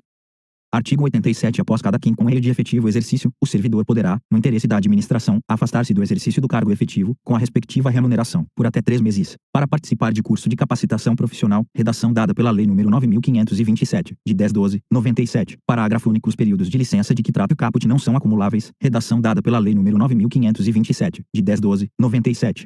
Artigo 88, revogado pela Lei nº 9.527, de 10/12/97. Artigo 89, revogado pela Lei nº 9.527, de 10/12/97. Artigo 90, vetado. Seção 7. Da licença para tratar de interesses particulares. Artigo 91. A critério da administração, poderão ser concedidas ao servidor ocupante de cargo efetivo, desde que não esteja em estágio probatório, licenças para o trato de assuntos particulares pelo prazo de até 3 anos consecutivos, sem remuneração. Parágrafo único. A licença poderá ser interrompida, a qualquer tempo, a pedido do servidor ou no interesse do serviço. Seção 8 da licença para o desempenho de mandato classista. Artigo 92. É assegurado ao servidor o direito à licença sem remuneração para o desempenho de mandato em confederação, federação, associação de classe de âmbito nacional, sindicato representativo da categoria ou entidade fiscalizadora da profissão ou, ainda, para participar de gerência ou administração em sociedade cooperativa constituída por servidores públicos para prestar serviços a seus membros, observado o disposto na linha C do inciso 8 do artigo 102 desta lei, conforme disposto em regulamento e observados os seguintes limites. Redação dada pela Lei nº 11.094, de 2005. Inciso 1. Para entidades com até 5.000 associados, 2 servidores. Redação dada pela Lei nº 12.998, de 2014. 2 para entidades com 5.001 a 30.000 associados, 4 servidores. Redação dada pela Lei nº 12.998, de 2014. Inciso 3 para entidades com mais de 30.000 associados, 8 servidores. Redação dada pela Lei nº 12.998, de 2014. Parágrafo 1º. Somente poderão ser licenciados os servidores eleitos para cargos de direção ou de representação nas referidas entidades, desde que cadastradas no órgão competente. Redação dada pela Lei nº 12.998, de 2014. Parágrafo 2º. A licença terá duração igual à do mandato, podendo ser renovada, no caso de reeleição. Capítulo 5. Dos afastamentos. Seção 1. Do afastamento para servir a outro órgão ou entidade. Artigo 93. O servidor poderá ser cedido para ter exercício em outro órgão ou entidade dos poderes da União, dos Estados ou do Distrito Federal e dos municípios, nas seguintes hipóteses. Redação dada pela Lei nº 8.270, de 17/12/91, vide Decreto nº 4.493, de 3/12/2002. E para exercício de cargo em comissão ou função de confiança, redação dada pela Lei nº 8.270, de 17/12/91, 2 em casos previstos em leis específicas, redação dada pela Lei nº 8.270, de 17/12/91, parágrafo 1. Na hipótese do inciso 1 sendo a cessão para órgãos ou entidades dos Estados, do Distrito Federal ou dos municípios, o ônus da remuneração será do órgão ou entidade cessionária, mantido o ônus para o cedente nos demais casos. Redação dada pela Lei nº 8.270, de 17/12/91, parágrafo 2º. Na hipótese de o servidor cedido à empresa pública ou sociedade de economia mista, nos termos das respectivas normas, optar pela remuneração do cargo efetivo ou pela remuneração do cargo efetivo acrescida de percentual da retribuição do cargo em comissão, a entidade cessionária efetuará o reembolso das despesas realizadas pelo órgão ou entidade de origem. Parágrafo 3. A cessão far-se-á mediante portaria publicada no Diário Oficial da União. Redação dada pela Lei nº 8.270, de 17/12/91, parágrafo 4. Mediante autorização expressa do Presidente da República, o servidor do Poder Executivo poderá ter exercício em outro órgão da administração federal direta que não tenha quadro próprio de pessoal, para fim determinado e a prazo certo, incluído pela Lei nº 8.270, de 17/12/91, parágrafo 5º. Aplica-se à União, em se tratando de empregado ou servidor por ela requisitado, as disposições dos parágrafos 1 ao sobrescrito e 2º deste artigo. Parágrafo 6º. As cessões de empregados de empresa pública ou de sociedade de economia mista, que receba recursos de Tesouro Nacional para o custeio total ou parcial da sua folha de pagamento de pessoal, independem das disposições contidas nos incisos I2 e parágrafos 1 ao sobrescrito e 2º deste artigo, ficando o exercício do empregado cedido condicionado à autorização específica do Ministério do Planejamento, Orçamento e Gestão, exceto nos casos de ocupação de cargo em comissão ou função gratificada. Parágrafo 7º. O Ministério do Planejamento, Orçamento e Gestão, com a finalidade de promover a composição da força de trabalho dos órgãos e entidades da administração pública federal, poderá determinar a lotação ou o exercício de empregado ou servidor, independentemente da observância do constante no inciso e nos parágrafos 1 ao sobrescrito e 2º deste artigo. Seção 2. Do afastamento para exercício de mandato eletivo. Artigo 94. Ao servidor investido em mandato eletivo aplicam-se as seguintes disposições: e, tratando-se de mandato federal, estadual ou distrital, ficará afastado do cargo; e, investido no mandato de prefeito, será afastado do cargo, sendo-lhe facultado optar pela sua remuneração. 3. Investido no mandato de vereador. A linha A, havendo compatibilidade de horário, perceberá as vantagens de seu cargo, sem prejuízo da remuneração do cargo eletivo. A linha B, não havendo compatibilidade de horário, será afastado do cargo, sendo-lhe facultado optar pela sua remuneração. Parágrafo 1. No caso de afastamento do cargo, o servidor contribuirá para a Seguridade Social como se em exercício estivesse. Parágrafo 2. O servidor investido em mandato eletivo ou classista não poderá ser removido ou redistribuído de ofício para localidade diversa daquela onde exerce o mandato. Seção 3. Do afastamento para estudo ou missão no exterior. Artigo 95. O servidor não poderá ausentar-se do país para estudo ou missão oficial, sem autorização do Presidente da República, Presidente dos órgãos do Poder Legislativo e Presidente do Supremo Tribunal Federal. Parágrafo 1. A ausência não excederá 4 anos, e fim da missão ou estudo, somente decorrido igual período, será permitida nova ausência. Parágrafo 2. Ao servidor beneficiado pelo disposto neste artigo não será concedida exoneração ou licença para tratar de interesse particular antes de decorrido período igual ao do afastamento, ressalvada a hipótese de ressarcimento da despesa havida com seu afastamento. Parágrafo 3. O disposto neste artigo não se aplica aos servidores da carreira diplomática. Parágrafo 4. As hipóteses, condições e formas para a autorização de que trata este artigo, inclusive no que se refere à remuneração do servidor, serão disciplinadas em regulamento, incluído pela Lei nº 9.527, de 10/12/97. Artigo 96. O afastamento de servidor para servir em organismo internacional de que o Brasil participe ou com qual coopere dar-se-á com perda total da remuneração. Seção 4. Do afastamento para participação em programa de pós-graduação stricto sensu no país. Artigo 96. Ao servidor poderá, no interesse da administração, e desde que que a participação não possa ocorrer simultaneamente com o exercício do cargo ou mediante compensação de horário, afastar-se do exercício do cargo efetivo, com a respectiva remuneração. Para participar em programa de pós-graduação stricto sensu em instituição de ensino superior no país, parágrafo 1º ato do dirigente máximo do órgão ou entidade definirá, em conformidade com a legislação vigente, os programas de capacitação e os critérios para participação em programas de pós-graduação no país, com ou sem afastamento do servidor, que serão avaliados por um comitê constituído para este fim. Parágrafo 2º. Os afastamentos para realização de programas de mestrado e doutorado somente serão concedidos aos servidores titulares de cargos efetivos no respectivo órgão ou entidade há pelo menos 3 anos para mestrado e 4 anos para doutorado, incluído o período de estágio probatório, que não tenham se afastado por licença para tratar de assuntos particulares para gozo de licença, capacitação ou com fundamento neste artigo nos 2 anos anteriores à data da solicitação de afastamento. Parágrafo 3º. Os afastamentos para realização de programas de pós-doutorado somente serão concedidos aos servidores titulares de cargos efetivos no respectivo órgão ou entidade há pelo menos 4 anos, incluído o período de estágio probatório,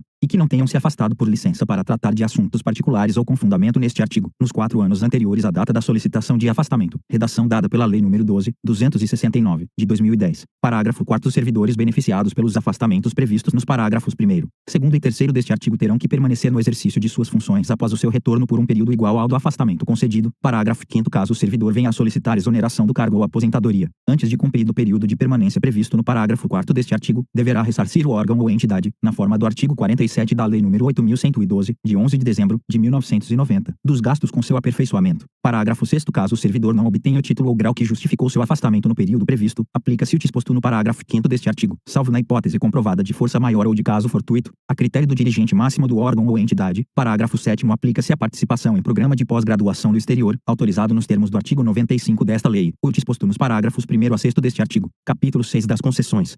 Artigo 97. Sem qualquer prejuízo, poderá o servidor ausentar-se do serviço e, por um dia, para doação de sangue, 2 pelo período comprovadamente necessário para alistamento ou recadastramento eleitoral, limitado, em qualquer caso, a 2 dias. Redação dada pela Lei nº 12.998, de 2014. 3 por 8 dias consecutivos em razão de: alínea A, casamento; alínea B, falecimento do cônjuge, companheiro, pais, madrasta ou padrasto, filhos, enteados, menor sob guarda ou tutela e irmãos. Artigo 98. Será concedido horário especial ao servidor estudante, quando comprovada a incompatibilidade entre o horário escolar e o da repartição, sem prejuízo do exercício do cargo. Parágrafo 1. Para efeito do disposto neste artigo, será exigida a compensação de horário no órgão ou entidade que tiver exercício, respeitada a duração semanal do trabalho. Parágrafo renumerado e alterado pela Lei nº 9.527, de 10/12/97. Parágrafo 2. Também será concedido horário especial ao servidor portador de deficiência, quando comprovada a necessidade por junta médica oficial, independentemente de compensação de horário, incluído pela Lei nº 9.527, de 10/12/97. Parágrafo 3. As disposições constantes do parágrafo 2º são extensivas ao servidor que tenha cônjuge, filho ou dependente com deficiência. Parágrafo 4º. Será igualmente concedido horário especial, vinculado à compensação de horário a ser efetivada no prazo de até 1 ano, ao servidor que desempenhe a atividade prevista nos incisos I e 2 do caput do artigo 76-A desta lei. Artigo 99. Ao servidor estudante que mudar de sede no interesse da administração é assegurada, na localidade da nova residência ou na mais próxima, matrícula em instituição de ensino congênere, em qualquer época, independentemente de vaga. Parágrafo único. O disposto neste artigo estende-se ao cônjuge ou companheiro, aos filhos ou enteados do servidor que vivam na sua companhia, bem como aos menores sob sua guarda, com autorização judicial. Capítulo 7 do tempo de serviço. Artigo 100. É contado para todos os efeitos o tempo de serviço público federal, inclusive o prestado às Forças Armadas. Artigo 101. A apuração do tempo de serviço será feita em dias, que serão convertidos em anos, considerado o ano como de 365 dias. Parágrafo único. Revogado pela Lei nº 9.527, de 10/12/97. Artigo 102. Além das ausências ao serviço previstas no artigo 97, são considerados como de efetivo exercício os afastamentos em virtude de férias. 2. Exercício de cargo em comissão ou equivalente, em órgão ou entidade dos poderes da União, dos Estados, municípios e Distrito Federal. 3. Exercício de cargo ou função de governo ou administração, em qualquer parte do território nacional, por nomeação do Presidente da República. 4. Participação em programa de treinamento regularmente instituído ou em programa de pós-graduação stricto sensu no país, conforme dispuser o regulamento. 5. Desempenho de mandato eletivo federal, estadual, municipal ou do Distrito Federal, exceto para promoção por merecimento. 6. Júri e outros serviços obrigatórios por lei. 7. Missão ou estudo no exterior, quando autorizado o afastamento, conforme dispuser o regulamento. Redação dada pela Lei nº 9.527, de 10/12/97. 8. Licença. Alínea A. A gestante, a adotante e a paternidade. Alínea B. Para tratamento da própria saúde, até o limite de 24 meses, cumulativo ao longo do tempo de serviço público prestado à União, em cargo de provimento efetivo. Redação dada pela Lei nº 9.527, de 10/12/97. Alínea C. Para o desempenho de mandato classista ou participação de gerência ou administração em sociedade cooperativa constituída por servidores para prestar serviços a seus membros, exceto para efeito de promoção por merecimento. Alínea D. Por motivo de acidente em serviço ou doença profissional. Alínea E. Para capacitação, conforme dispuser o regulamento. Redação dada pela Lei nº 9.527, de 10/12/97. Alínea F. Por convocação para o serviço militar. 9. Deslocamento para a nova sede de que trata o artigo 18. 10. Participação em competição desportiva nacional ou convocação para integrar representação desportiva nacional, no país ou no exterior, conforme disposto em lei específica. Inciso 11. Afastamento para servir em organismo internacional de que o Brasil participe ou com qual coopere, incluído pela Lei nº 9.527, de 10/12/97. Artigo 103. Contar-se apenas para efeito de aposentadoria e disponibilidade e o tempo de serviço público prestado aos Estados, municípios e Distrito Federal. 2. A licença para tratamento de saúde de pessoal da família do servidor, com remuneração, que exceder a 30 dias em período de 12 meses. 3. A licença para atividade política, no caso do artigo 86, parágrafo 2, 4. Tempo correspondente ao desempenho de mandato eletivo federal, estadual, municipal ou distrital, anterior ao ingresso no serviço público federal. 5. Tempo de serviço em atividade privada, vinculada à Previdência Social. 6. O tempo de serviço relativo a tiro de guerra. 7. O tempo de licença para tratamento da própria saúde que exceder o prazo a que se refere a linha B do inciso 8 do artigo 102, incluído pela Lei nº 9.527, de 10/12/97. Parágrafo 1. O tempo em que o servidor esteve aposentado será contado apenas para nova aposentadoria. Parágrafo 2. O será contado em dobro o tempo de serviço prestado às Forças Armadas em operações de guerra.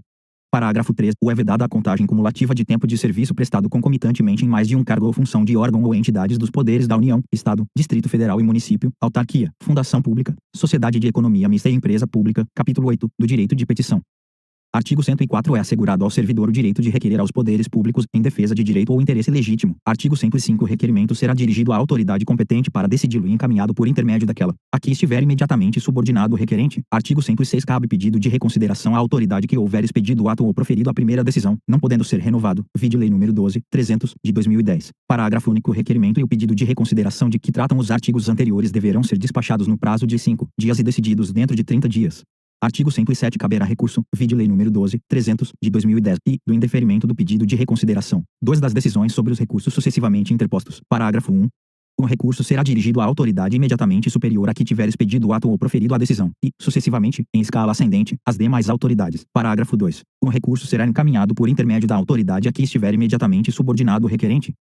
Artigo 108. Prazo para interposição de pedido de reconsideração ou de recurso é de 30 dias, a contar da publicação ou da ciência, pelo interessado, da decisão recorrida, vide Lei nº 12.300, de 2010. Artigo 109. O recurso poderá ser recebido com efeito suspensivo, a juízo da autoridade competente. Parágrafo único. Em caso de provimento do pedido de reconsideração ou do recurso, os efeitos da decisão retroagirão à data do ato impugnado. Artigo 110. O direito de requerer prescreve.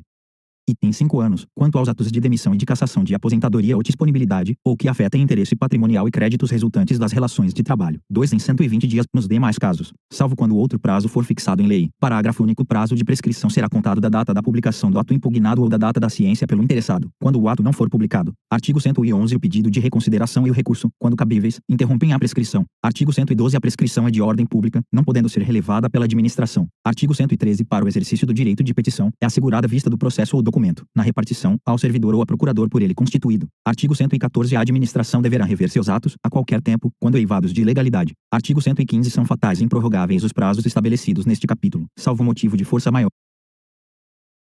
Título 4 do Regime Disciplinar. Capítulo 1. Dos deveres. Artigo 116. São deveres do servidor: e exercer com zelo e dedicação as atribuições do cargo. 2. Ser leal às instituições a que servir. 3. Observar as normas legais e regulamentares. 4. Cumprir as ordens superiores, exceto quando manifestamente ilegais. 5. Atender com presteza, a linha A, ao público em geral, prestando as informações requeridas, ressalvadas as protegidas por sigilo. A linha B. A expedição de certidões requeridas para defesa de direito ou esclarecimento de situações de interesse pessoal. A linha C. As requisições para a defesa da fazenda pública. Inciso 6. Levar as irregularidades de que tiver ciência em razão do cargo ao conhecimento da autoridade superior ou, quando houver suspeita de envolvimento desta, ao conhecimento de outra autoridade competente para apuração. Redação dada pela Lei nº 12.527, de 2011. 7. Zelar pela economia do material e a conservação do patrimônio público. 8. Guardar sigilo sobre assunto da repartição. 9. Manter conduta compatível com a moralidade administrativa. 10. Ser assíduo e pontual ao serviço. 11. Tratar com urbanidade as pessoas. 12. Representar contra a ilegalidade, omissão ou abuso de poder. Parágrafo único. A representação de que trata o inciso 12 será encaminhada pela via hierárquica e apreciada pela autoridade superior àquela contra a qual é formulada, assegurando-se ao representando ampla defesa. Capítulo 2. Das proibições. Artigo 117. Ao servidor é proibido, vide medida provisória número 2.225-A, de 4 de setembro de 2001, e ausentar-se do serviço durante o expediente, sem prévia autorização do chefe imediato. 2. Retirar, sem prévia anuência da autoridade competente, qualquer documento ou objeto da repartição. 3. Recusar fé a documentos públicos. 4. Opor resistência injustificada ao andamento de documento e processo ou execução de serviço. 5. Promover manifestação de apreço ou desapreço no recinto da repartição. 6. Cometer a pessoa estranha à repartição, fora dos casos previstos em lei, o desempenho de atribuição que seja de sua responsabilidade ou de seu subordinado. 7. Coagir ou aliciar subordinados no sentido de filiarem-se à associação profissional ou sindical, ou a partido político. 8. Manter sob sua chefia imediata, encargo ou função de confiança, cônjuge, companheiro ou parente até o 2º grau civil. 9. Valer-se do cargo para lograr proveito pessoal ou de outrem, em detrimento da dignidade da função pública. Inciso 10. Participar de gerência ou administração de sociedade privada, personificada ou não personificada, exercer o comércio, exceto na qualidade de acionista, cotista ou comanditário. Redação dada pela Lei nº 11.784, de 2008. 11. Atuar como procurador ou intermediário, junto a repartições públicas, salvo quando se tratar de benefícios previdenciários ou assistenciais de parentes até o 2º grau, e de cônjuge ou companheiro. 12. Receber propina, comissão, presente ou vantagem de qualquer espécie, em razão de suas atribuições. 13. Aceitar comissão, emprego ou pensão de estado estrangeiro. 14. Praticar usura sob qualquer de suas formas. Inciso 15. Proceder de forma desidiosa. Inciso 16. Utilizar pessoal ou recursos materiais da repartição em serviços ou atividades particulares. 17. Cometer a outro servidor atribuições estranhas ao cargo que ocupa, exceto em situações de emergência e transitórias. 18. Exercer quaisquer atividades que sejam incompatíveis com o exercício do cargo ou função e com o horário de trabalho. Inciso 19. Recusar-se a atualizar seus dados cadastrais quando solicitado, incluído pela Lei nº 9.527, de 10/12/97. Parágrafo único. A vedação de que trata o inciso 10 do caput deste artigo não se aplica nos seguintes casos. Inciso 1. Participação nos conselhos de administração e fiscal de empresas ou entidades em que a União detenha, direta ou indiretamente, participação no capital social ou em sociedade cooperativa constituída para prestar serviços a seus membros. E 2. Gozo de licença para o trato de interesses particulares, na forma do artigo 91 desta lei, observada a legislação sobre conflito de interesses. Capítulo 3. Da acumulação. Artigo 118. Ressalvados os casos previstos na Constituição, é vedada a acumulação remunerada de cargos públicos. Parágrafo 1. A proibição de acumular estende-se a cargos, empregos e funções em autarquias, fundações públicas, empresas públicas, sociedades de economia mista da União, do Distrito Federal, dos Estados, dos territórios e dos municípios. Parágrafo 2. A acumulação de cargos, ainda que ilícita, fica condicionada à comprovação da compatibilidade de horários. Parágrafo 3. Considera-se acumulação proibida a percepção de vencimento de cargo ou emprego público efetivo com proventos da inatividade, salvo quando os cargos de que decorram essas remunerações forem acumuláveis na atividade, incluído pela Lei nº 9.527, de 10/12/97.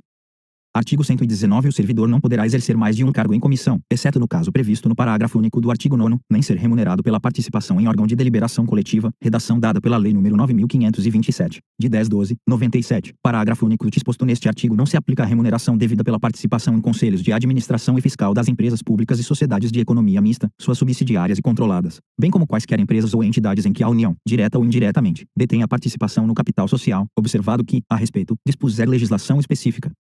Artigo 120. O servidor vinculado ao regime desta lei, que acumular licitamente 2 cargos efetivos, quando investido em cargo de provimento em comissão, ficará afastado de ambos os cargos efetivos, salvo na hipótese em que houver compatibilidade de horário e local com o exercício de um deles, declarada pelas autoridades máximas dos órgãos ou entidades envolvidos. Redação dada pela Lei nº 9.527, de 10/12/97. Capítulo 4. Das responsabilidades. Artigo 121. O servidor responde civil, penal e administrativamente pelo exercício irregular de suas atribuições. Artigo 122. A responsabilidade civil decorre de ato omissivo ou comissivo, doloso ou culposo, que resulte em prejuízo ao erário ou a terceiros. Parágrafo 1. A indenização de prejuízo dolosamente causado ao erário somente será liquidada na forma prevista no artigo 46, na falta de outros bens que assegurem a execução do débito pela via judicial. Parágrafo 2. Tratando-se de dano causado a terceiros, responder ao servidor perante a Fazenda Pública, em ação regressiva. Parágrafo 3. A obrigação de reparar o dano estende-se aos sucessores e contra ele será executada, até o limite do valor da herança recebida. Artigo 123. A responsabilidade penal abrange os crimes e contravenções imputadas ao servidor, nessa qualidade. Artigo 124. A responsabilidade civil administrativa resulta de ato omissivo ou comissivo praticado no desempenho do cargo ou função. Artigo 125. As sanções civis, penais e administrativas poderão cumular-se, sendo independentes entre si. Artigo 126. A responsabilidade administrativa do servidor será afastada no caso de absolvição criminal que negue a existência do fato ou sua autoria. Artigo 126-A. Nenhum servidor poderá ser responsabilizado civil, penal ou administrativamente por dar ciência à autoridade superior ou, quando houver suspeita de envolvimento desta, a outra autoridade competente para apuração de informação concernente à prática de crimes ou improbidade de que tenha conhecimento, ainda que em decorrência do exercício de cargo, emprego ou função pública, incluído pela Lei nº 12.527, de 2011. Capítulo 5. Das penalidades.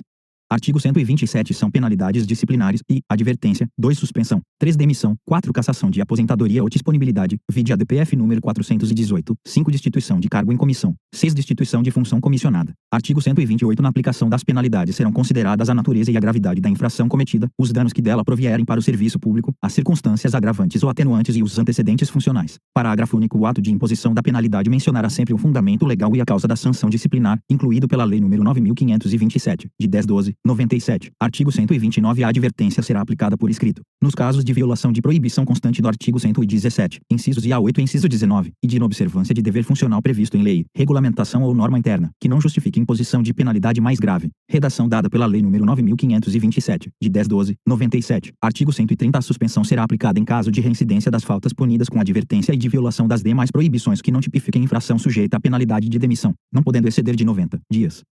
Parágrafo 1. O será punido com suspensão de até 15 dias o servidor que, injustificadamente, recusar-se a ser submetido à inspeção médica determinada pela autoridade competente, cessando os efeitos da penalidade uma vez cumprida a determinação. Parágrafo 2. Quando houver conveniência para o serviço, a penalidade de suspensão poderá ser convertida em multa, na base de 50%, por dia de vencimento ou remuneração, ficando o servidor obrigado a permanecer em serviço. Artigo 131. As penalidades de advertência e de suspensão terão seus registros cancelados após o decurso de 3 e 5 anos de efetivo exercício, respectivamente, se o servidor não houver, nesse período, praticado nova infração disciplinar. Parágrafo único. O cancelamento da penalidade não surtirá efeitos retroativos. Artigo 132. A demissão será aplicada nos seguintes casos: I. Crime contra a administração pública. 2. Abandono de cargo. 3. Inassiduidade habitual. 4. Improbidade administrativa. 5. Incontinência pública e conduta escandalosa, na repartição. 6. Insubordinação grave em serviço. 7. Ofensa física, em serviço, a servidor ou a particular, salvo em legítima defesa própria ou de outrem. 8. Aplicação irregular de dinheiros públicos. 9. Revelação de segredo do qual se apropriou em razão do cargo. 10. Lesão aos cofres públicos e dilapidação do patrimônio nacional.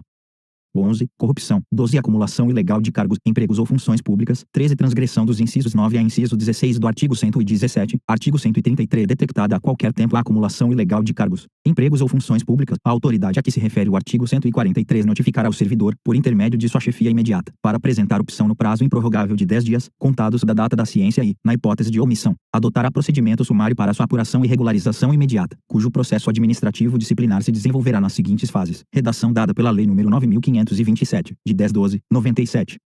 E instauração, com a publicação do ato que constituir a comissão, a ser composta por 2 servidores estáveis, e simultaneamente indicar a autoria e a materialidade da transgressão objeto da apuração, incluído pela Lei nº 9.527, de 10/12/97. 2. Instrução sumária, que compreende indiciação, defesa e relatório, incluído pela Lei nº 9.527, de 10/12/97. 3. Julgamento, incluído pela Lei nº 9.527, de 10/12/97. Parágrafo 1. A indicação da autoria de que trata o inciso e dar-se-á pelo nome e matrícula do servidor, e a materialidade pela descrição dos cargos, empregos ou funções públicas em situação de acumulação ilegal, dos órgãos ou entidades de vinculação, das datas de ingresso, do horário de trabalho e do correspondente regime jurídico. Redação dada pela Lei nº 9.527, de 10/12/97. Parágrafo 2.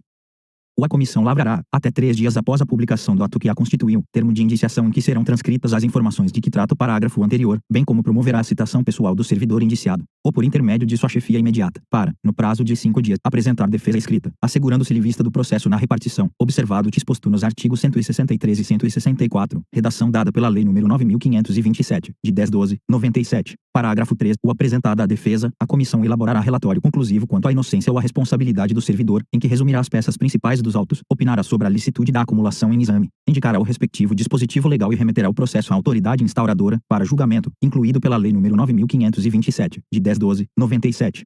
Parágrafo 4. No prazo de 5 dias, contados do recebimento do processo, a autoridade julgadora proferirá sua decisão, aplicando-se, quando for o caso, o disposto no parágrafo 3º do artigo 167, incluído pela Lei nº 9.527, de 10/12/97.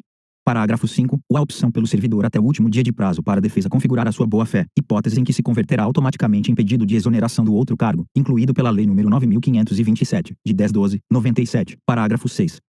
Caracterizada a acumulação ilegal e provada a má-fé, aplicar-se a pena de demissão, destituição ou cassação de aposentadoria ou disponibilidade em relação aos cargos, empregos ou funções públicas em regime de acumulação ilegal, hipótese em que os órgãos ou entidades de vinculação serão comunicados, incluído pela Lei nº 9.527, de 10/12/97. Parágrafo 7. O prazo para a conclusão do processo administrativo disciplinar submetido ao rito sumário não excederá 30 dias, contados da data de publicação do ato que constituir a comissão, admitida a sua prorrogação por até 15 dias, quando as circunstâncias o exigirem, incluído pela Lei nº 9.527, de 10/12/97. Parágrafo 8. O procedimento sumário rege-se pelas disposições deste artigo, observando-se, no que lhe for aplicável, subsidiariamente, as disposições dos títulos 4 e 5 desta lei, incluído pela Lei nº 9.527, de 10/12/97. Artigo 134. Será cassada a aposentadoria ou a disponibilidade do inativo que houver praticado, na atividade, falta punível com a demissão, vide a DPF número 418. Artigo 135. A destituição de cargo em comissão exercido por não ocupante de cargo efetivo será aplicada nos casos de infração sujeita às penalidades de suspensão e de demissão. Parágrafo único. Constatada a hipótese de que trata este deste artigo, a exoneração efetuada nos termos do artigo 35 será convertida em destituição de cargo em comissão. Artigo 136. A demissão ou a destituição de cargo em comissão, nos casos dos incisos 4, 8, 10 e 11 do artigo 132, implica a indisponibilidade dos bens e o ressarcimento ao erário, sem prejuízo da ação penal cabível. Artigo 137. A demissão ou a destituição de cargo em comissão, por infringência do artigo 117, incisos 9 e 11, incompatibiliza o servidor para nova investidura em cargo público federal, pelo prazo de 5 anos vide ad 2975. Parágrafo único. Não poderá retornar ao serviço público federal o servidor que for demitido ou destituído do cargo em comissão por infringência do artigo 132, incisos 1, 4, 8, 10 e 11. Artigo 138. Configura abandono de cargo a ausência intencional do servidor ao serviço por mais de 30 dias consecutivos. Artigo 139. Entende-se por inassiduidade habitual a falta ao serviço, sem causa justificada, por 60 dias, interpoladamente, durante o período de 12 meses. Artigo 140. Na apuração de abandono de cargo ou inassiduidade habitual, também será adotado o procedimento sumário a que se refere o artigo 133, observando-se especialmente que, redação dada pela Lei nº 9.527, de 10/12/97, e, a indicação da materialidade dar-se-á, incluído pela Lei nº 9.527, de 10/12/97, alínea A, na hipótese de abandono de cargo, pela indicação precisa do período de ausência intencional do servidor ao serviço superior a 30 dias, incluído pela Lei nº 9.527, de 10/12/97, alínea B no caso de inassiduidade habitual, pela indicação dos dias de falta ao serviço sem causa justificada, por período igual ou superior a 60 dias interpoladamente, durante o período de 12 meses, incluído pela Lei nº 9.527, de 10/12/97. 2. Após a apresentação da defesa, a comissão elaborará relatório conclusivo quanto à inocência ou à responsabilidade do servidor, em que resumirá as peças principais dos autos, indicará o respectivo dispositivo legal, opinará, na hipótese de abandono de cargo, sobre a intencionalidade da ausência ao serviço superior a 30 dias e remeterá o processo à autoridade instauradora para julgamento, incluído pela Lei nº 9.527, de 10/12/97. Artigo 141. As penalidades disciplinares serão aplicadas e, pelo Presidente da República, pelos presidentes das Casas do Poder Legislativo e dos Tribunais Federais e pelo Procurador-Geral da República, quando se tratar de demissão e cassação de aposentadoria ou disponibilidade de servidor vinculado ao respectivo poder, órgão ou entidade. 2. Pelas autoridades administrativas de hierarquia imediatamente inferior àquelas mencionadas no inciso anterior quando se tratar de suspensão superior a 30 dias. 3. Pelo chefe da repartição e outras autoridades na forma dos respectivos regimentos ou regulamentos, nos casos de advertência ou de suspensão de até 30 dias. 4. Pela autoridade que houver feito a nomeação, quando se tratar de destituição de cargo em comissão. Artigo 142. A ação disciplinar prescreverá, e em 5 anos, quanto às infrações puníveis com demissão, cassação de aposentadoria ou disponibilidade e destituição de cargo em comissão. 2. Em 2 anos, quanto à suspensão. 3. Em 180 dias, quanto à advertência. Parágrafo 1. O prazo de prescrição começa a correr da data em que o fato se tornou conhecido. Parágrafo 2. Os prazos de prescrição previstos na lei penal aplicam-se às infrações disciplinares capituladas também como crime. Parágrafo 3. A abertura de sindicância ou a instauração de processo disciplinar interrompe a prescrição, até a decisão final proferida por autoridade competente. Parágrafo 4. O interrompido curso da prescrição. O prazo começará a correr a partir do dia em que cessar a interrupção. Título 5 do Processo Administrativo Disciplinar. Capítulo 1. Disposições gerais. Artigo 143. A autoridade que tiver ciência de irregularidade no serviço público é obrigada a promover a sua apuração imediata, mediante sindicância ao processo administrativo disciplinar, assegurada ao acusado ampla defesa. Parágrafo 1. O revogado pela Lei nº 11.204, de 2005. Parágrafo 2. O revogado pela Lei nº 11.204, de 2005. Parágrafo 3. A apuração de que trata o caput, por solicitação da autoridade a que se refere, poderá ser promovida por autoridade de órgão ou entidade diverso daquele em que tenha ocorrido a irregularidade, mediante competência específica para tal finalidade, delegada em caráter permanente ou temporário pelo Presidente da República, pelos presidentes das Casas do Poder Legislativo e dos Tribunais Federais e pelo Procurador-Geral da República, no âmbito do respectivo poder, órgão ou entidade, preservadas as competências para o julgamento que se seguirá a apuração, incluído pela Lei nº 9.527, de 10/12/97. Artigo 144. As denúncias sobre irregularidades serão objeto de apuração, desde que contenham a identificação e o endereço do denunciante e sejam formuladas por escrito, confirmada a autenticidade. Parágrafo único. Quando o fato narrado não configurar evidente infração disciplinar ou ilícito penal, a denúncia será arquivada, por falta de objeto. Artigo 145. Da sindicância poderá resultar, e, arquivamento do processo. 2. Aplicação de penalidade de advertência ou suspensão de até 30 dias. 3. Instauração de processo disciplinar. Parágrafo único. Prazo para conclusão da sindicância não excederá 30 dias, podendo ser prorrogado por igual período, a critério da autoridade superior. Artigo 146. Sempre que o ilícito praticado pelo servidor ensejar a imposição de penalidade de suspensão por mais de 30 dias, de demissão, cassação de aposentadoria ou disponibilidade, ou destituição de cargo em comissão, será obrigatória a instauração de processo disciplinar. Capítulo 2. Do afastamento preventivo. Artigo 147. Como medida cautelar e a fim de que o servidor não venha a influir na apuração da irregularidade, a autoridade instauradora do processo disciplinar poderá determinar o seu afastamento do exercício do cargo, pelo prazo de até 60 dias, sem prejuízo da remuneração. Parágrafo único. O afastamento poderá ser prorrogado por igual prazo, fim do qual cessaram seus efeitos, ainda que não concluído o processo. Capítulo 3. Do processo disciplinar. Artigo 148. O processo disciplinar é um instrumento destinado a apurar responsabilidade de servidor por infração praticada no exercício de suas atribuições, ou que tenha relação com as atribuições do cargo em que se encontra investido. Artigo 149. O processo disciplinar será conduzido por comissão composta de 3 servidores estáveis designados pela autoridade competente, observado o disposto no parágrafo 3º do artigo 143, que indicará, dentre eles, o seu presidente, que deverá ser ocupante de cargo efetivo superior ou de mesmo nível, ou ter nível de escolaridade igual ou superior ao do indiciado, redação dada pela Lei nº 9.527, de 10/12/97. Parágrafo 1. A comissão terá como secretário servidor designado pelo seu presidente, podendo a indicação recair em um de seus membros. Parágrafo 2. Não poderá participar de comissão de sindicância ou de inquérito, cônjuge, companheiro ou parente do acusado, consanguíneo ou afim, em linha reta ou colateral, até o 3º grau. Artigo 150. A comissão exercerá suas atividades com independência e imparcialidade, assegurado o sigilo necessário à elucidação do fato ou exigido pelo interesse da administração. Parágrafo único. As reuniões e as audiências das comissões terão caráter reservado. Artigo 151. O processo disciplinar se desenvolve nas seguintes fases: instauração, com a publicação do ato que constituir a comissão. 2. Inquérito administrativo, que compreende instrução, defesa e relatório. 3. Julgamento. Artigo 152. O prazo para a conclusão do processo disciplinar não excederá 60 dias, contados da data de publicação do ato que constituir a comissão, admitida a sua prorrogação por igual prazo, quando as circunstâncias o exigirem. Parágrafo 1. Sempre que necessário, a comissão dedicará tempo integral aos seus trabalhos, ficando seus membros dispensados do ponto, até a entrega do relatório final. Parágrafo 2. As reuniões da comissão serão registradas em atas que deverão detalhar as deliberações adotadas. Seção 1 do inquérito. Artigo 153. O inquérito administrativo obedecerá ao princípio do contraditório, assegurada ao acusado ampla defesa, com a utilização dos meios e recursos admitidos em direito. Artigo 154. Os autos da sindicância integrarão o processo disciplinar, como peça informativa da instrução. Parágrafo único. Na hipótese de o relatório da sindicância concluir que a infração está capitulada como ilícito penal, a autoridade competente encaminhará a cópia dos autos ao Ministério Público, independentemente da imediata instauração do processo disciplinar. Artigo 155. Na fase do inquérito, a comissão promoverá a tomada de depoimentos, acariações, investigações e diligências cabíveis, objetivando a coleta de prova, recorrendo, quando necessário, a técnicos e peritos, de modo a permitir a completa elucidação dos fatos. Artigo 156. É assegurado ao servidor o direito de acompanhar o processo pessoalmente ou por intermédio de procurador, arrolar e requerir testemunhas, produzir provas e contraprovas e formular quesitos, quando se tratar de prova pericial. Parágrafo 1. O presidente da comissão poderá denegar pedidos considerados impertinentes, meramente protelatórios ou de nenhum interesse para o esclarecimento dos fatos. Parágrafo 2. Será indeferido o pedido de prova pericial, quando a comprovação do fato independer de conhecimento especial de perito. Artigo 157. As testemunhas serão intimadas a depor mediante mandado expedido pelo presidente da comissão, devendo a segunda via, consciente do interessado, ser anexado aos autos. Parágrafo único. Se a testemunha for servidor público, a expedição do mandado será imediatamente comunicada ao chefe da repartição onde serve, com a indicação do dia e hora marcados para inquirição. Artigo 158. O depoimento será prestado oralmente reduzido a termo, não sendo lícito a testemunha trazê-lo por escrito. Parágrafo 1. As testemunhas serão inquiridas separadamente. Parágrafo 2. Na hipótese de depoimentos contraditórios ou que se infirmem, proceder-se à acariação entre os depoentes. Artigo 159. Concluída a inquirição das testemunhas, a comissão promoverá o interrogatório do acusado, observados os procedimentos previstos nos artigos 157 e 158. Parágrafo 1. No caso de mais de um acusado, cada um deles será ouvido separadamente, e sempre que divergirem em suas declarações sobre fatos ou circunstâncias, será promovida a acariação entre eles. Parágrafo 2. O procurador do acusado poderá assistir ao interrogatório, bem como à inquirição das testemunhas, sendo-lhe vedado interferir nas perguntas e respostas, facultando-se-lhe, porém, reinquiri-las, por intermédio do presidente da comissão. Artigo 160. Quando houver dúvida sobre a sanidade mental do acusado, a comissão proporá à autoridade competente que ele seja submetido a exame por junta médica oficial, da qual participe pelo menos um médico psiquiatra. Parágrafo único. O incidente de sanidade mental será processado em auto apartado e apenso ao processo principal, após a expedição do laudo pericial. Artigo 161. Tipificada a infração disciplinar, será formulado a indiciação do servidor, com a especificação dos fatos a ele imputados e das respectivas provas. Parágrafo 1. O indiciado será citado por mandado expedido pelo presidente da comissão para apresentar defesa escrita, no prazo de 10 dias, assegurando-se, em vista do processo na repartição.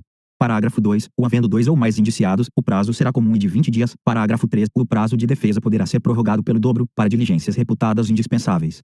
Parágrafo 4. No caso de recusa do indiciado em apor o ciente na cópia da citação, o prazo para a defesa contar-se-á da data declarada, em termo próprio, pelo membro da comissão que fez a citação, com a assinatura de 2 testemunhas. Artigo 162. O indiciado que mudar de residência fica obrigado a comunicar à comissão o lugar onde poderá ser encontrado. Artigo 163. Achando-se o indiciado em lugar incerto e não sabido, será citado por edital, publicado no Diário Oficial da União e em jornal de grande circulação na localidade do último domicílio conhecido, para apresentar defesa. Parágrafo único. Na hipótese deste artigo, o prazo para a defesa será de 15 dias a partir da última publicação do edital. Artigo 164. Considerar-se a revel o indiciado que, regularmente citado, não apresentar defesa no prazo legal. Parágrafo 1. A revelia será declarada, por termo, nos autos do processo e devolverá o prazo para a defesa. Parágrafo 2. Para defender o indiciado revel, a autoridade instauradora do processo designará um servidor como defensor dativo, que deverá ser ocupante de cargo efetivo superior ou de mesmo nível, ou ter nível de escolaridade igual ou superior ao do indiciado. Redação dada pela Lei nº 9.527, de 10/12/97. Artigo 165. Apreciada a defesa, a comissão elaborará relatório minucioso, onde resumirá as peças principais dos autos e mencionará as provas em que se baseou para formar a sua convicção. Parágrafo 1. O relatório será sempre conclusivo quanto à inocência ou à responsabilidade do servidor. Parágrafo 2. Reconhecida a responsabilidade do servidor, a comissão indicará o dispositivo legal ou regulamentar transgredido, bem como as circunstâncias agravantes ou atenuantes. Artigo 166. O processo disciplinar, com o relatório da comissão, será remetido à autoridade que determinou a sua instauração, para julgamento. Seção 2 do julgamento. Artigo 167. No prazo de 20 dias, contados do recebimento do processo, a autoridade julgadora proferirá sua decisão. Parágrafo 1. Se a penalidade a ser aplicada exceder a alçada da autoridade instauradora do processo, este será encaminhado à autoridade competente, que decidirá em igual prazo. Parágrafo 2. Havendo mais de um indiciado e diversidade de sanções, o julgamento caberá à autoridade competente para a imposição da pena mais grave. Parágrafo 3. Se a penalidade prevista for a demissão ou cassação de aposentadoria ou disponibilidade, o julgamento caberá às autoridades de que trata o inciso 1 do artigo 141. Parágrafo 4. Reconhecida pela comissão a inocência do servidor, a autoridade instauradora do processo determinará o seu arquivamento, salvo se flagrantemente contrária à prova dos autos, incluído pela Lei nº 9.527, de 10/12/97. Artigo 168. O julgamento acatará o relatório da comissão, salvo quando contrário às provas dos autos. Parágrafo único. Quando o relatório da comissão contrariar as provas dos autos, a autoridade julgadora poderá, motivadamente, agravar a penalidade proposta, abrandá-la ou isentar o servidor de responsabilidade. Artigo 169. Verificada a ocorrência de vício insanável, a autoridade que determinou a instauração do processo ou outra de hierarquia superior declarará sua nulidade, total ou parcial, e ordenará, no mesmo ato, a constituição de outra comissão para a instauração de novo processo. Redação dada pela Lei nº 9.527, de 10/12/97. Parágrafo 1. O julgamento fora do prazo legal não implica nulidade do processo. Parágrafo 2. A autoridade julgadora que der causa à prescrição de que trata o artigo 142. Parágrafo 2º. Será responsabilizada na forma do capítulo 4 do título 4. Artigo 170. Extinta a punibilidade pela prescrição, a autoridade julgadora determinará o registro do fato nos assentamentos individuais do servidor. Artigo 171. Quando a infração estiver capitulada como crime, o processo disciplinar será remetido ao Ministério Público para instauração da ação penal, ficando trasladado na repartição. Artigo 172. O servidor que responder a processo disciplinar só poderá ser exonerado a pedido, ou aposentado voluntariamente, após a conclusão do processo e o cumprimento da penalidade, acaso aplicada. Parágrafo único. Ocorrida a exoneração de que trata o parágrafo único, inciso 1 do artigo 34, o ato será convertido em demissão, se for o caso. Artigo 173. Serão assegurados transporte diário e, ao servidor convocado para prestar depoimento fora da sede de sua repartição, na condição de testemunha, denunciado ou indiciado. 2. Aos membros da comissão e ao secretário, quando obrigados a se deslocarem da sede dos trabalhos para a realização de missão essencial ao esclarecimento dos fatos. Seção 3 da revisão do processo. Artigo 174. O processo disciplinar poderá ser revisto, a qualquer tempo, a pedido ou de ofício, quando se aduzirem fatos novos ou circunstâncias suscetíveis de justificar a inocência do punido ou a inadequação da penalidade aplicada. Parágrafo 1. Em caso de falecimento, ausência ou desaparecimento do servidor, qualquer pessoa da família poderá requerer a revisão do processo. Parágrafo 2. No caso de incapacidade mental do servidor, a revisão será requerida pelo respectivo curador. Artigo 175. No processo revisional, o ônus da prova cabe ao requerente. Artigo 176. A simples alegação de injustiça da penalidade não constitui fundamento para a revisão, que requer elementos novos, ainda não apreciados no processo originário. Artigo 177. O requerimento de revisão do processo será dirigido ao ministro de Estado ou à autoridade equivalente, que, se autorizar a revisão, encaminhará o pedido ao dirigente do órgão ou entidade onde se originou o processo disciplinar. Parágrafo único. Deferida a petição, a autoridade competente providenciará a constituição de comissão, na forma do artigo 149. Artigo 178. A revisão correrá em apenso ao processo originário. Parágrafo único. Na petição inicial, o requerente pedirá dia e hora para a produção de provas e inquirição das testemunhas que arrolar. Artigo 179. A comissão revisora terá 60 dias para a conclusão dos trabalhos. Artigo 180. Aplicam-se aos trabalhos da comissão revisora, no que couber, as normas e procedimentos próprios da comissão do processo disciplinar. Artigo 181. O julgamento caberá à autoridade que aplicou a penalidade, nos termos do artigo 141. Parágrafo único. O prazo para julgamento será de 20 dias, contados do recebimento do processo, no curso do qual a autoridade julgadora poderá determinar diligências. Artigo 182. Julgada procedente a revisão, será declarada sem efeito a penalidade aplicada, restabelecendo-se todos os direitos do servidor, exceto em relação à destituição do cargo em comissão, que será convertida em exoneração. Parágrafo único. Da revisão do processo não poderá resultar agravamento de penalidade. Título 6 da Seguridade Social do Servidor, Capítulo 1, Disposições Gerais, Artigo 183. A União manterá plano de seguridade social para o servidor e sua família. Parágrafo 1. O servidor ocupante de cargo em comissão que não seja, simultaneamente, ocupante de cargo ou emprego efetivo na administração pública direta, autárquica e fundacional não terá direito aos benefícios do Plano de Seguridade Social, com exceção da assistência à saúde, redação dada pela Lei nº 10.667, de 14 de maio de 2003, parágrafo 2. O servidor afastado ou licenciado do cargo efetivo, sem direito à remuneração, inclusive para servir em organismo oficial internacional do qual o Brasil seja membro efetivo ou com o qual coopere, ainda que contribua para regime de previdência social no exterior, terá suspenso o seu vínculo com o regime do Plano de Seguridade Social do servidor público enquanto durar o afastamento ou a licença, não lhes assistindo, neste período, os benefícios do mencionado regime de previdência, incluído pela Lei nº 10.667, de 14 de maio de 2003, parágrafo 3. O será assegurada ao servidor licenciado ou afastado sem remuneração a manutenção da vinculação ao regime do Plano de Seguridade Social do servidor público, mediante o recolhimento mensal da respectiva contribuição, no mesmo percentual devido pelos servidores em atividade, incidente sobre a remuneração total do cargo a que faz jus no exercício de suas atribuições, computando-se, para esse efeito, inclusive, as vantagens pessoais, incluído pela Lei nº 10.667, de 14 de maio de 2003. Parágrafo 4. O recolhimento de que trata o parágrafo 3º deve ser efetuado até o segundo dia útil após a data do pagamento das remunerações dos servidores públicos, aplicando-se os procedimentos de cobrança e execução dos tributos federais quando não recolhidas na data de vencimento, incluído pela Lei nº 10.667, de 14 de maio de 2003. Artigo 184. O Plano de Seguridade Social visa dar cobertura aos riscos a que estão sujeitos o servidor e sua família, e compreende um conjunto de benefícios e ações que atendam às seguintes finalidades: e garantir meios de subsistência nos eventos de doença, invalidez, velhice, acidente em serviço, inatividade, falecimento e reclusão. 2. Proteção à maternidade, à adoção e à paternidade. 3. Assistência à saúde. Parágrafo único. Os benefícios serão concedidos nos termos e condições definidos em regulamento, observadas as disposições desta lei. Artigo 185. Os benefícios do Plano de Seguridade Social do servidor compreendem: e, quanto ao servidor, a linha A, aposentadoria, a linha B, auxílio natalidade, a linha C, salário família, a linha D, licença para tratamento de saúde, a linha E, licença gestante, a adotante, licença paternidade, a linha F, licença por acidente em serviço, a linha G, assistência à saúde, a linha H, garantia de condições individuais e ambientais de trabalho satisfatórias. 2. Quanto ao dependente, a linha A, pensão vitalícia e temporária, a linha B, auxílio funeral, a linha C, auxílio reclusão, a linha D, assistência à saúde. Parágrafo 1. As aposentadorias e pensões serão concedidas e mantidas pelos órgãos ou entidades aos quais se encontram vinculados os servidores, observado o disposto nos artigos 189 e 224. Parágrafo 2. O recebimento indevido de benefícios havidos por fraude, dolo ou má-fé implicará devolução ao erário do total auferido, sem prejuízo da ação penal cabível.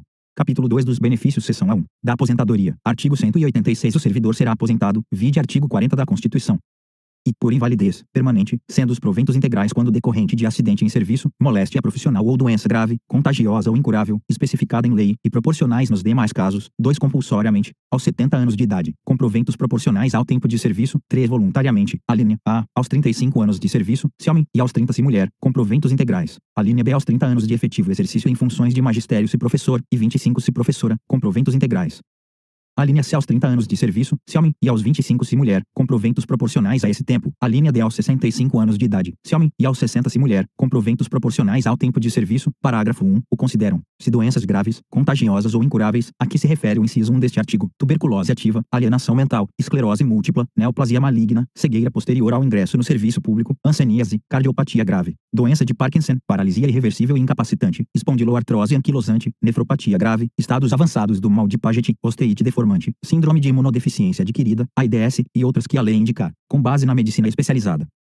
Parágrafo 2. Nos casos de exercício de atividades consideradas insalubres ou perigosas, bem como nas hipóteses previstas no artigo 71, a aposentadoria de que trata o inciso 3, aí se observará o disposto em lei específica. Parágrafo 3. Na hipótese do inciso 1, o servidor será submetido à junta médica oficial, que atestará a invalidez, quando caracterizada a incapacidade para o desempenho das atribuições do cargo ou a impossibilidade de se aplicar o disposto no artigo 24, incluído pela Lei nº 9.527, de 10/12/97. Artigo 187. A aposentadoria compulsória será automática e declarada por ato, com vigência a partir do dia imediato àquele em que o servidor atingir a idade limite de permanência no serviço ativo.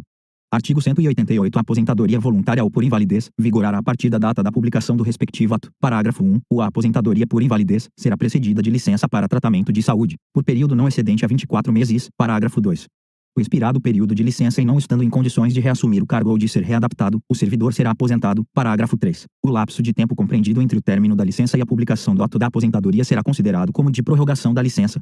Parágrafo 4. Para os fins do disposto no parágrafo 1º deste artigo, serão consideradas apenas as licenças motivadas pela enfermidade ensejadora da invalidez ou doenças correlacionadas. Parágrafo 5. A critério da administração, o servidor em licença para tratamento de saúde ou aposentado por invalidez poderá ser convocado a qualquer momento para avaliação das condições que ensejaram o afastamento ou a aposentadoria. Artigo 189. O provento da aposentadoria será calculado com observância do disposto no parágrafo 3. o do artigo 41, e revisto na mesma data e proporção, sempre que se modificar a remuneração dos servidores em atividade. Parágrafo único. São estendidos aos inativos quaisquer benefícios ou vantagens posteriormente concedidas aos servidores em atividade, inclusive quando decorrentes de transformação ou reclassificação do cargo ou função em que se deu a aposentadoria. Artigo 190. O servidor aposentado com provento proporcional ao tempo de serviço se acometido de qualquer das moléstias especificadas no parágrafo 1º do artigo 186 desta lei e, por esse motivo, for considerado inválido por junta médica oficial, passará a perceber provento integral, calculado com base no fundamento legal de concessão da aposentadoria. Artigo 191. Quando proporcional ao tempo de serviço, o provento não será inferior a 1/3 da remuneração da atividade. Artigo 192, revogado pela Lei nº 9.527, de 10/12/97. Artigo 193, revogado pela Lei nº 9.527, de 10/12/97. Artigo 194. Ao servidor aposentado será paga a gratificação natalina, até o dia 20 do mês de dezembro, em valor equivalente ao respectivo provento, deduzido o adiantamento recebido. Artigo 195. Ao ex-combatente que tenha efetivamente participado de operações bélicas durante a Segunda Guerra Mundial, nos termos da Lei nº 5.315, de 12 de setembro de 1967, será concedida aposentadoria com provento integral aos 25 anos de serviço efetivo. Seção 2. Do auxílio natalidade. Artigo 196. O auxílio natalidade é devido à servidora por motivo de nascimento de filho, em quantia equivalente ao menor vencimento do serviço público, inclusive no caso de natimorto. Parágrafo 1. Na hipótese de parto múltiplo, o valor será acrescido de 50% por nascituro. Parágrafo 2. O auxílio será pago ao cônjuge ou companheiro servidor público, quando a parturiente não for servidora. Seção 3.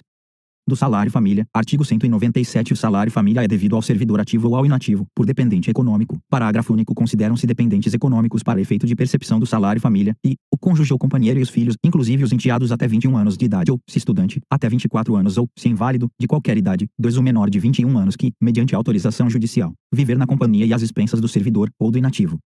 3. A mãe e o pai sem economia própria. Artigo 198. Não se configura a dependência econômica quando o beneficiário do salário família perceber rendimento do trabalho ou de qualquer outra fonte, inclusive pensão ou provento da aposentadoria, em valor igual ou superior ao salário mínimo. Artigo 199. Quando pai e mãe forem servidores públicos e viverem em comum, o salário família será pago a um deles. Quando separados, será pago a um e outro, de acordo com a distribuição dos dependentes. Parágrafo único. Ao pai e à mãe equiparam-se o padrasto, a madrasta e, na falta destes, os representantes legais dos incapazes. Artigo 200. O salário família não está sujeito a qualquer tributo, nem servirá de base para qualquer contribuição, inclusive para a Previdência Social. Artigo 201. O afastamento do cargo efetivo, sem remuneração, não acarreta a suspensão do pagamento do salário família. Seção 4. Da licença para tratamento de saúde. Artigo 202. Será concedida ao servidor licença para tratamento de saúde, a pedido ou de ofício, com base em perícia médica, sem prejuízo da remuneração a que fizer jus. Artigo 203. A licença de que trata o artigo 202 desta lei será concedida com base em perícia oficial. Parágrafo 1. O sempre que necessário, a inspeção médica será realizada na residência do servidor ou no estabelecimento hospitalar onde se encontrar internado. Parágrafo 2. O inexistindo médico no órgão ou entidade no local onde se encontra ou tenha exercício em caráter permanente o servidor, e não se configurando as hipóteses previstas nos parágrafos do artigo 230, será aceito atestado passado por médico particular. Redação dada pela Lei nº 9.527, de 10/12/97. Parágrafo 3º. No caso do parágrafo 2º deste artigo, o atestado somente produzirá efeitos depois de recepcionado pela unidade de recursos humanos do órgão ou entidade. Parágrafo 4. A licença que exceder o prazo de 120 dias no período de 12 meses a contar do primeiro dia de afastamento será concedida mediante avaliação por junta médica oficial. Parágrafo 5. A perícia oficial para a concessão da licença de que trata o caput deste artigo, bem como nos demais casos de perícia oficial previstos nesta lei, será efetuada por cirurgiões dentistas. Nas hipóteses em que abranger o campo de atuação da odontologia, artigo 204. A licença para tratamento de saúde inferior a 15 dias, dentro de um ano, poderá ser dispensada de perícia oficial, na forma definida em regulamento. Artigo 205. O atestado e o laudo da junta médica não se referirão ao nome ou natureza da doença, salvo quando se tratar de lesões produzidas por acidente em serviço, doença profissional ou qualquer das doenças especificadas no artigo 186. Parágrafo 1º. Artigo 206. O servidor que apresentar indícios de lesões orgânicas ou funcionais será submetido à inspeção médica. Artigo 206-A. O servidor será submetido a exames médicos periódicos, nos termos e condições definidos em regulamento. Parágrafo único. Para os fins do disposto no caput, a União e suas entidades autárquicas e fundacionais poderão, incluído pela Lei nº 12.998, de 2014, inciso 1, prestar os exames médicos periódicos diretamente pelo órgão ou entidade a qual se encontra vinculado o servidor, incluído pela Lei nº 12.998, de 2014, 2, celebrar convênio ou instrumento de cooperação ou parceria com os órgãos e entidades da administração direta, suas autarquias e fundações, incluído pela Lei nº 12.998, de 2014, inciso 3, celebrar convênios com operadoras de plano de assistência à saúde, organizadas na modalidade de autogestão, que possuam autorização de funcionamento do órgão regulador, na forma do artigo 230, ou, incluído pela Lei nº 12.998, de 2014. 4. Prestar os exames médicos periódicos mediante contrato administrativo, observado o disposto na Lei nº 8.666, de 21 de junho, de 1993, e demais normas pertinentes, incluído pela Lei nº 12.998, de 2014. Seção 5. Da licença gestante, a adotante da licença paternidade. Artigo 207. Será concedida a licença à servidora gestante por 120 dias consecutivos, sem prejuízo da remuneração. Parágrafo 1. A licença poderá ter início no primeiro dia do 9º mês de gestação, salvo antecipação por prescrição médica. Parágrafo 2. No caso de nascimento prematuro, a licença terá início a partir do parto. Parágrafo 3. No caso de natimorto, decorridos 30 dias do evento, a servidora será submetida a exame médico e, se julgada apta, reassumirá o exercício. Parágrafo 4. No caso de aborto atestado por médico oficial, a servidora terá direito a 30 dias de repouso remunerado. Artigo 208. Pelo nascimento ou adoção de filhos, o servidor terá direito à licença paternidade de 5 dias consecutivos. Artigo 209. Para amamentar o próprio filho, até a idade de 6 meses, a servidora lactante terá direito, durante a jornada de trabalho, a 1 hora de descanso, que poderá ser parcelada em 2 períodos de meia hora. Artigo 210. A servidora que adotar ou obtiver guarda judicial de criança até 1 ano de idade, serão concedidos 90 dias de licença remunerada. Parágrafo único. No caso de adoção ou guarda judicial de criança com mais de 1 ano de idade, o prazo de que trata este artigo será de 30 dias. Seção 6. Da licença por acidente em serviço. Artigo 211. Será licenciado, com remuneração integral, o servidor acidentado em serviço. Artigo 212. Configura acidente em serviço dano físico ou mental sofrido pelo servidor, que se relacione, imediata ou imediatamente, com as atribuições do cargo exercido. Parágrafo único. Equipara-se ao acidente em serviço dano e, decorrente de agressão sofrida e não provocada pelo servidor no exercício do cargo. 2. Sofrido no percurso da residência para o trabalho e vice-versa.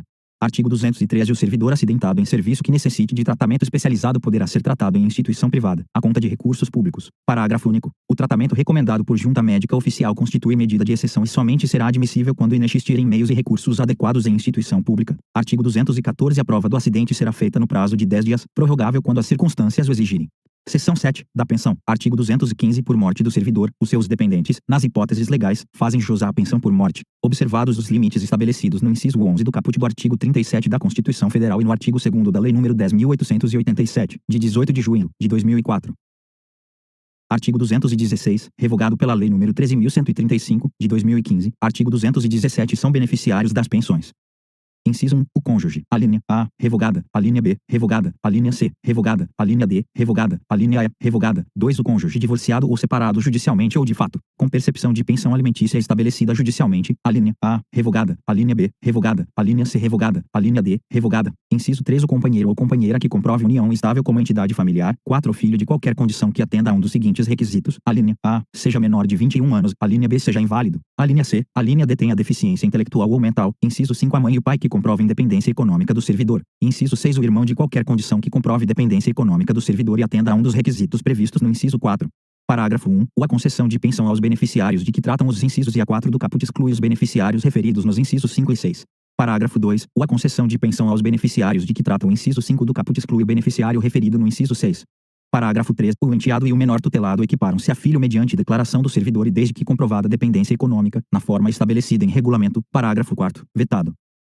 Artigo 218. Ocorrendo a habilitação de vários titulares à pensão, o seu valor será distribuído em partes iguais entre os beneficiários habilitados. Parágrafo 1º. Revogado. Parágrafo 2º. Revogado. Parágrafo 3º. Revogado. Artigo 219. A pensão por morte será devida ao conjunto dos dependentes do segurado que falecer, aposentado ou não, a contar da data, inciso 1, do óbito, quando requerida em até 180 dias após o óbito, para os filhos menores de 16 anos, ou em até 90 dias após o óbito, para os demais dependentes. 2. Do requerimento, quando requerida após o prazo previsto no inciso 1 do caput deste artigo, ou, inciso 3, da decisão judicial, na hipótese de morte presumida. Parágrafo 1º. A concessão da pensão por morte não será protelada pela falta de habilitação de outro possível dependente e a habilitação posterior que importe em exclusão ou inclusão de dependente só produzirá efeito a partir da data da publicação da portaria de concessão da pensão ao dependente habilitado. Parágrafo 2º. Ajuizada a ação judicial para reconhecimento da condição de dependente, este poderá requerer a sua habilitação provisória ao benefício de pensão por morte, exclusivamente para fins de rateio dos valores com outros dependentes, vedado o pagamento da respectiva cota até o trânsito em julgado da respectiva ação, ressalvada a existência de decisão judicial em contrário. Parágrafo 3º. Nas ações em que for parte o ente público responsável pela concessão da pensão por morte, este poderá proceder de ofício à habilitação excepcional da referida pensão, apenas para efeitos de rateio, descontando-se os valores referentes a esta habilitação das demais cotas, vedado o pagamento da respectiva cota até o trânsito em julgado da respectiva ação, ressalvada a existência de decisão judicial em contrário. Parágrafo 4º. Julgada a improcedente a ação prevista no parágrafo 2º ou parágrafo 3º deste artigo, o valor retido será corrigido pelos índices legais de reajustamento e será pago de forma proporcional aos demais dependentes, de acordo com as suas cotas e o tempo de duração de seus benefícios. Parágrafo 5º. Em qualquer hipótese, fica assegurada ao órgão concessor da pensão por morte a cobrança dos valores indevidamente pagos em função de nova habilitação. Artigo 220 perde o direito à pensão por morte. Inciso 1. Após o trânsito em julgado, o beneficiário condenado pela prática de crime de que tenha dolosamente resultado a morte do servidor. 2. O cônjuge, o companheiro ou a companheira se comprovada, a qualquer tempo, simulação ou fraude no casamento ou na união estável, ou a formalização desses com fim exclusivo de constituir benefício previdenciário, apuradas em processo judicial no qual será assegurado o direito ao contraditório e à ampla defesa. Artigo 221 será concedida a pensão provisória por morte presumida do servidor, nos seguintes casos, e declaração de ausência, pela autoridade judiciária competente. 2. Desaparecimento em desabamento, inundação, incêndio ou acidente não caracterizado como em serviço. 3. Desaparecimento no desempenho das atribuições do cargo ou em missão de segurança. Parágrafo único. A pensão provisória será transformada em vitalícia ou temporária, conforme o caso, decorridos 5 anos de sua vigência, ressalvado o eventual reaparecimento do servidor, hipótese em que o benefício será automaticamente cancelado. Artigo 222 acarreta perda da qualidade de beneficiário e o seu falecimento. 2. A anulação do casamento, quando a decisão ocorrer após a concessão da pensão ao cônjuge. Inciso 3. A cessação da invalidez, em se tratando de beneficiário inválido, ou o afastamento da deficiência, em se tratando de beneficiário com deficiência, respeitados os períodos mínimos decorrentes da aplicação das alíneas A e B do inciso 7 do caput deste artigo. 4. O implemento da idade de 21 anos, pelo filho ou irmão. 5. A acumulação de pensão na forma do artigo 225, inciso 6. A renúncia expressa, e, inciso 7. Em relação aos beneficiários de que tratam os incisos E a 3 do caput do artigo 217, a linha A, o decurso de 4 meses. Se o óbito ocorrer sem que o servidor tenha vertido 18 contribuições mensais ou se o casamento ou a união estável tiverem sido iniciados em menos de 2 anos antes do óbito do servidor, a linha B. O decurso dos seguintes períodos, estabelecidos de acordo com a idade do pensionista na data de óbito do servidor, depois de vertidas 18 contribuições mensais e pelo menos 2 anos após o início do casamento ou da união estável. 1. 3 anos, com menos de 21 anos de idade. 2. 6 anos, entre 21 e 26 anos de idade. 3. 10 anos, entre 27 e 29 anos de idade. 4. 15 anos, entre 30 e 40 anos de idade. 5. 20 anos, entre 41 e 43 anos de idade. 6. Vitalícia, com 44 ou mais anos de idade. Parágrafo 1. O a critério da administração, o beneficiário de pensão cuja preservação seja motivada por invalidez, por incapacidade ou por deficiência poderá ser convocado a qualquer momento para avaliação das referidas condições. Parágrafo 2. Os serão aplicados, conforme o caso, a regra contida no inciso 3 ou os prazos previstos na linha B do inciso 7, ambos do caput, se o óbito do servidor decorrer de acidente de qualquer natureza ou de doença profissional ou do trabalho, independentemente do recolhimento de 18 contribuições mensais ou da comprovação de 2 anos de casamento ou de união estável.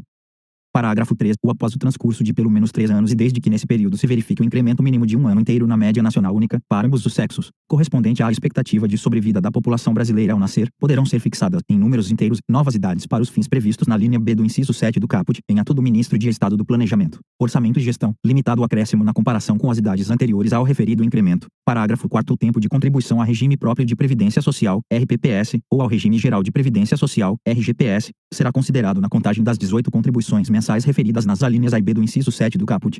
Parágrafo 5º. Na hipótese de o servidor falecido estar, na data de seu falecimento, obrigado por determinação judicial a pagar alimentos temporários a ex-cônjuge, ex-companheiro ou ex-companheira, a pensão por morte será devida pelo prazo remanescente na data do óbito, caso não incida outra hipótese de cancelamento anterior do benefício. Parágrafo 6º. O beneficiário que não atender à convocação de que trata o parágrafo 1º deste artigo terá o benefício suspenso, observado o disposto nos incisos I e 2 do caput do artigo 95 da Lei nº 13.146, de 6 de julho de 2015.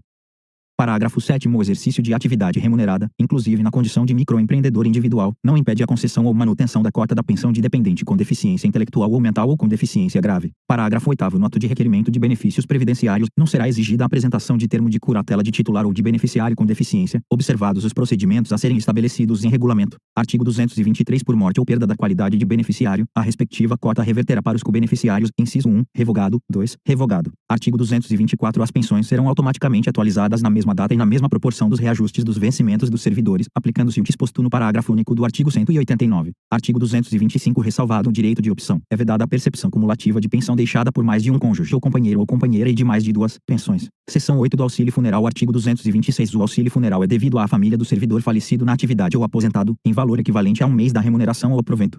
Parágrafo 1. No caso de acumulação legal de cargos, o auxílio será pago somente em razão do cargo de maior remuneração. Parágrafo 2. O vetado.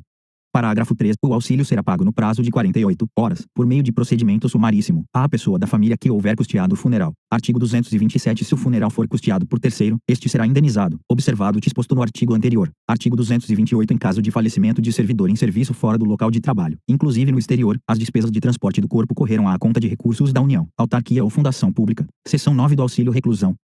Artigo 229. A família do servidor ativo é devido ao auxílio reclusão, nos seguintes valores, e 2/3 da remuneração, quando afastado por motivo de prisão, em flagrante ou preventiva, determinada pela autoridade competente. Enquanto perdurar a prisão, 2/3 da remuneração, durante o afastamento, em virtude de condenação, por sentença definitiva, a pena que não determine a perda de cargo. Parágrafo 1. Nos casos previstos no inciso 1 deste artigo, o servidor terá direito à integralização da remuneração, desde que absolvido.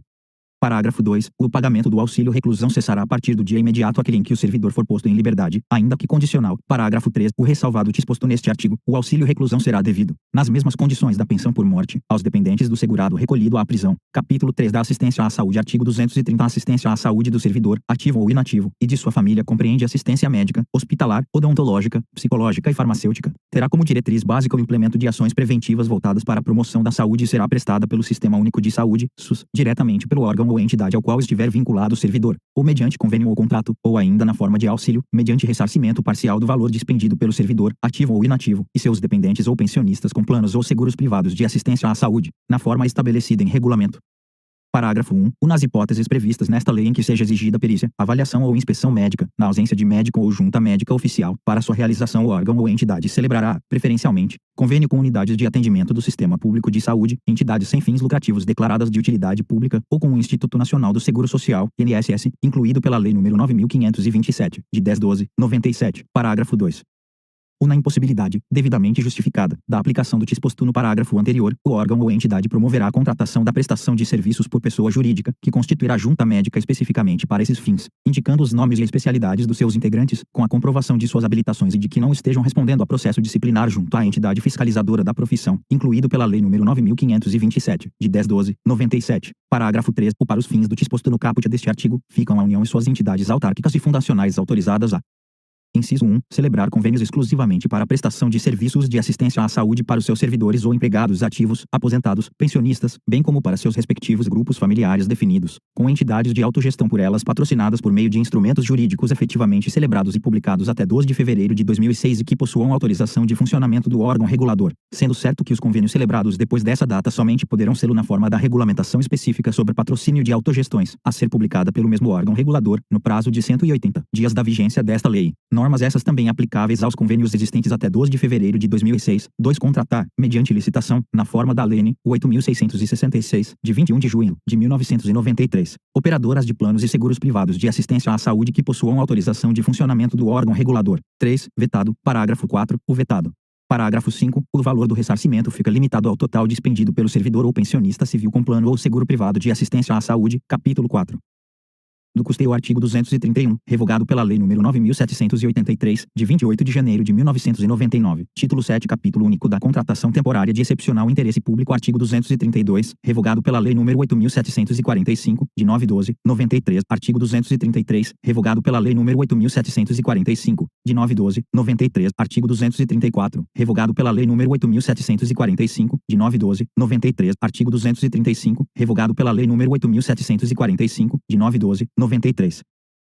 Título 8, capítulo único, das disposições gerais. Artigo 236. O Dia do Servidor Público será comemorado a 28 de outubro. Artigo 237. Poderão ser instituídos, no âmbito dos poderes executivo, legislativo e judiciário, os seguintes incentivos funcionais, além daqueles já previstos nos respectivos planos de carreira, e prêmios pela apresentação de ideias, inventos ou trabalhos que favoreçam o aumento de produtividade e a redução dos custos operacionais. 2. Concessão de medalhas, diplomas de honra ao mérito, condecoração e elogio. Artigo 238. Os prazos previstos nesta lei serão contados em dias corridos, excluindo-se o dia do começo e incluindo-se o do vencimento, ficando prorrogado, para o primeiro dia útil seguinte, o prazo vencido em dia em que não haja expediente. Artigo 239. Por motivo de crença religiosa ou de convicção filosófica ou política, o servidor não poderá ser privado de quaisquer dos seus direitos, sofrer discriminação em sua vida funcional, nem eximir-se do cumprimento de seus deveres. Artigo 240. Ao servidor público civil é assegurado, nos termos da Constituição Federal, o direito à livre associação sindical e os seguintes direitos, entre outros, dela decorrentes: a linha A, de ser representado pelo sindicato, inclusive como substituto processual; a linha B, de inamovibilidade do dirigente sindical, até um ano após o final do mandato, exceto se a pedido;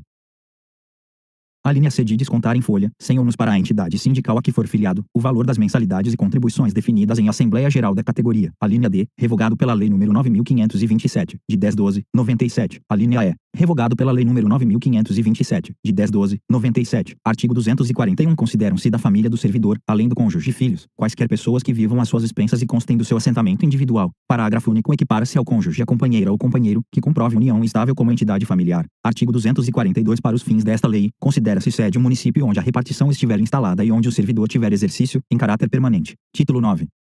Capítulo único. Das disposições transitórias e finais. Artigo 243. Ficam submetidos ao regime jurídico instituído por esta lei, na qualidade de servidores públicos, os servidores dos poderes da União, dos ex-territórios, das autarquias, inclusive as em regime especial, e das fundações públicas, regidos pela Lei nº 1711, de 28 de outubro de 1952, Estatuto dos Funcionários Públicos Civis da União, ou pela consolidação das leis do trabalho, aprovada pelo Decreto-Lei nº 5.452, de 1º de maio de 1943, exceto os contratados por prazo determinado, cujos contratos não poderão ser prorrogados após o vencimento do prazo de prorrogação. Parágrafo 1. Os empregos ocupados pelos servidores incluídos no regime instituído por esta lei ficam transformados em cargos, na data de sua publicação. Parágrafo 2. As funções de confiança exercidas por pessoas não integrantes de tabela permanente do órgão ou entidade onde tem exercício ficam transformadas em cargos em comissão, e mantidas enquanto não for implantado o plano de cargos dos órgãos ou entidades na forma da lei. Parágrafo 3. As funções de assessoramento superior, exercidas por servidor integrante de quadro ou tabela de pessoal, ficam extintas na data da vigência desta lei. Parágrafo 4. O vetado. Parágrafo 5. O regime jurídico desta lei é extensivo aos serventuários da Justiça, remunerados com recursos da União, no que couber. Parágrafo 6. Os empregos dos servidores estrangeiros com estabilidade no serviço público, enquanto não adquirirem a nacionalidade brasileira, passarão a integrar tabela em extinção do respectivo órgão ou entidade, sem prejuízo dos direitos inerentes aos planos de carreira aos quais se encontrem vinculados os empregos. Parágrafo 7. Os servidores públicos de que trata o caput deste artigo, não amparados pelo artigo 19 do ato das disposições constitucionais transitórias, poderão, no interesse da administração e conforme critérios estabelecidos em regulamento, ser exonerados mediante indenização de 1 mês de remuneração por ano de efetivo exercício no serviço público federal, incluído pela Lei nº 9.527, de 10/12/97. Parágrafo 8. Para fins de incidência do imposto de renda na fonte e na declaração de rendimentos, serão considerados como indenizações isentas os pagamentos efetuados a título de indenização prevista no parágrafo anterior, incluído pela Lei nº 9.527, de 10/12/97. Parágrafo 9. Os cargos vagos em decorrência da aplicação do disposto no parágrafo 7º poderão ser extintos pelo Poder Executivo quando considerados desnecessários, incluído pela Lei nº 9.527, de 10/12/97. Artigo 244. Os adicionais por tempo de serviço, já concedidos aos servidores abrangidos por esta lei, ficam transformados em anuênio. Artigo 245. A licença especial disciplinada pelo artigo 116 da Lei nº 1711, de 1952, ou por outro diploma legal, fica transformada em licença-prêmio por assiduidade, na forma prevista nos artigos 87 a 90. Artigo 246. Vetado. Artigo 247. Para efeito do disposto no título 6 desta lei, haverá ajuste de contas com a Previdência Social, correspondente ao período de contribuição por parte dos servidores seletistas abrangidos pelo artigo 243, redação dada pela Lei nº 8.162, de 8 de janeiro de 1991. Artigo 248. As pensões estatutárias, concedidas até a vigência desta lei, passam a ser mantidas pelo órgão ou entidade de origem do servidor. Artigo 249. Até a edição da lei prevista no parágrafo 1, do artigo 231, os servidores abrangidos por esta lei contribuirão na forma e nos percentuais atualmente estabelecidos para o servidor civil da União conforme regulamento próprio. Artigo 250. O servidor que já tiver satisfeito ou vier a satisfazer, dentro de 1 ano, as condições necessárias para a aposentadoria nos termos do inciso 2 do artigo 184 do antigo Estatuto dos Funcionários Públicos Civis da União, Lei 1711, de 28 de outubro de 1952, aposentar-se-á com a vantagem prevista naquele dispositivo, mantido pelo Congresso Nacional. Artigo 251, revogado pela Lei nº 9.527, de 10/12/97. Artigo 252. Esta lei entra em vigor na data de sua publicação, com efeitos financeiros a partir do 1º dia do mês subsequente. Artigo 253. Ficam revogadas a Lei nº 1711, de 28 de outubro de 1952, e respectiva legislação complementar, bem como as demais disposições em contrário. Brasília, 11 de dezembro de 1990. 169. O da Independência e 102. O da República. Fernando Collor Jarbas Passarinho. Este texto não substitui o publicado no Diário Oficial da União de 12/12/1990 e republicado em 18 de março de 1998.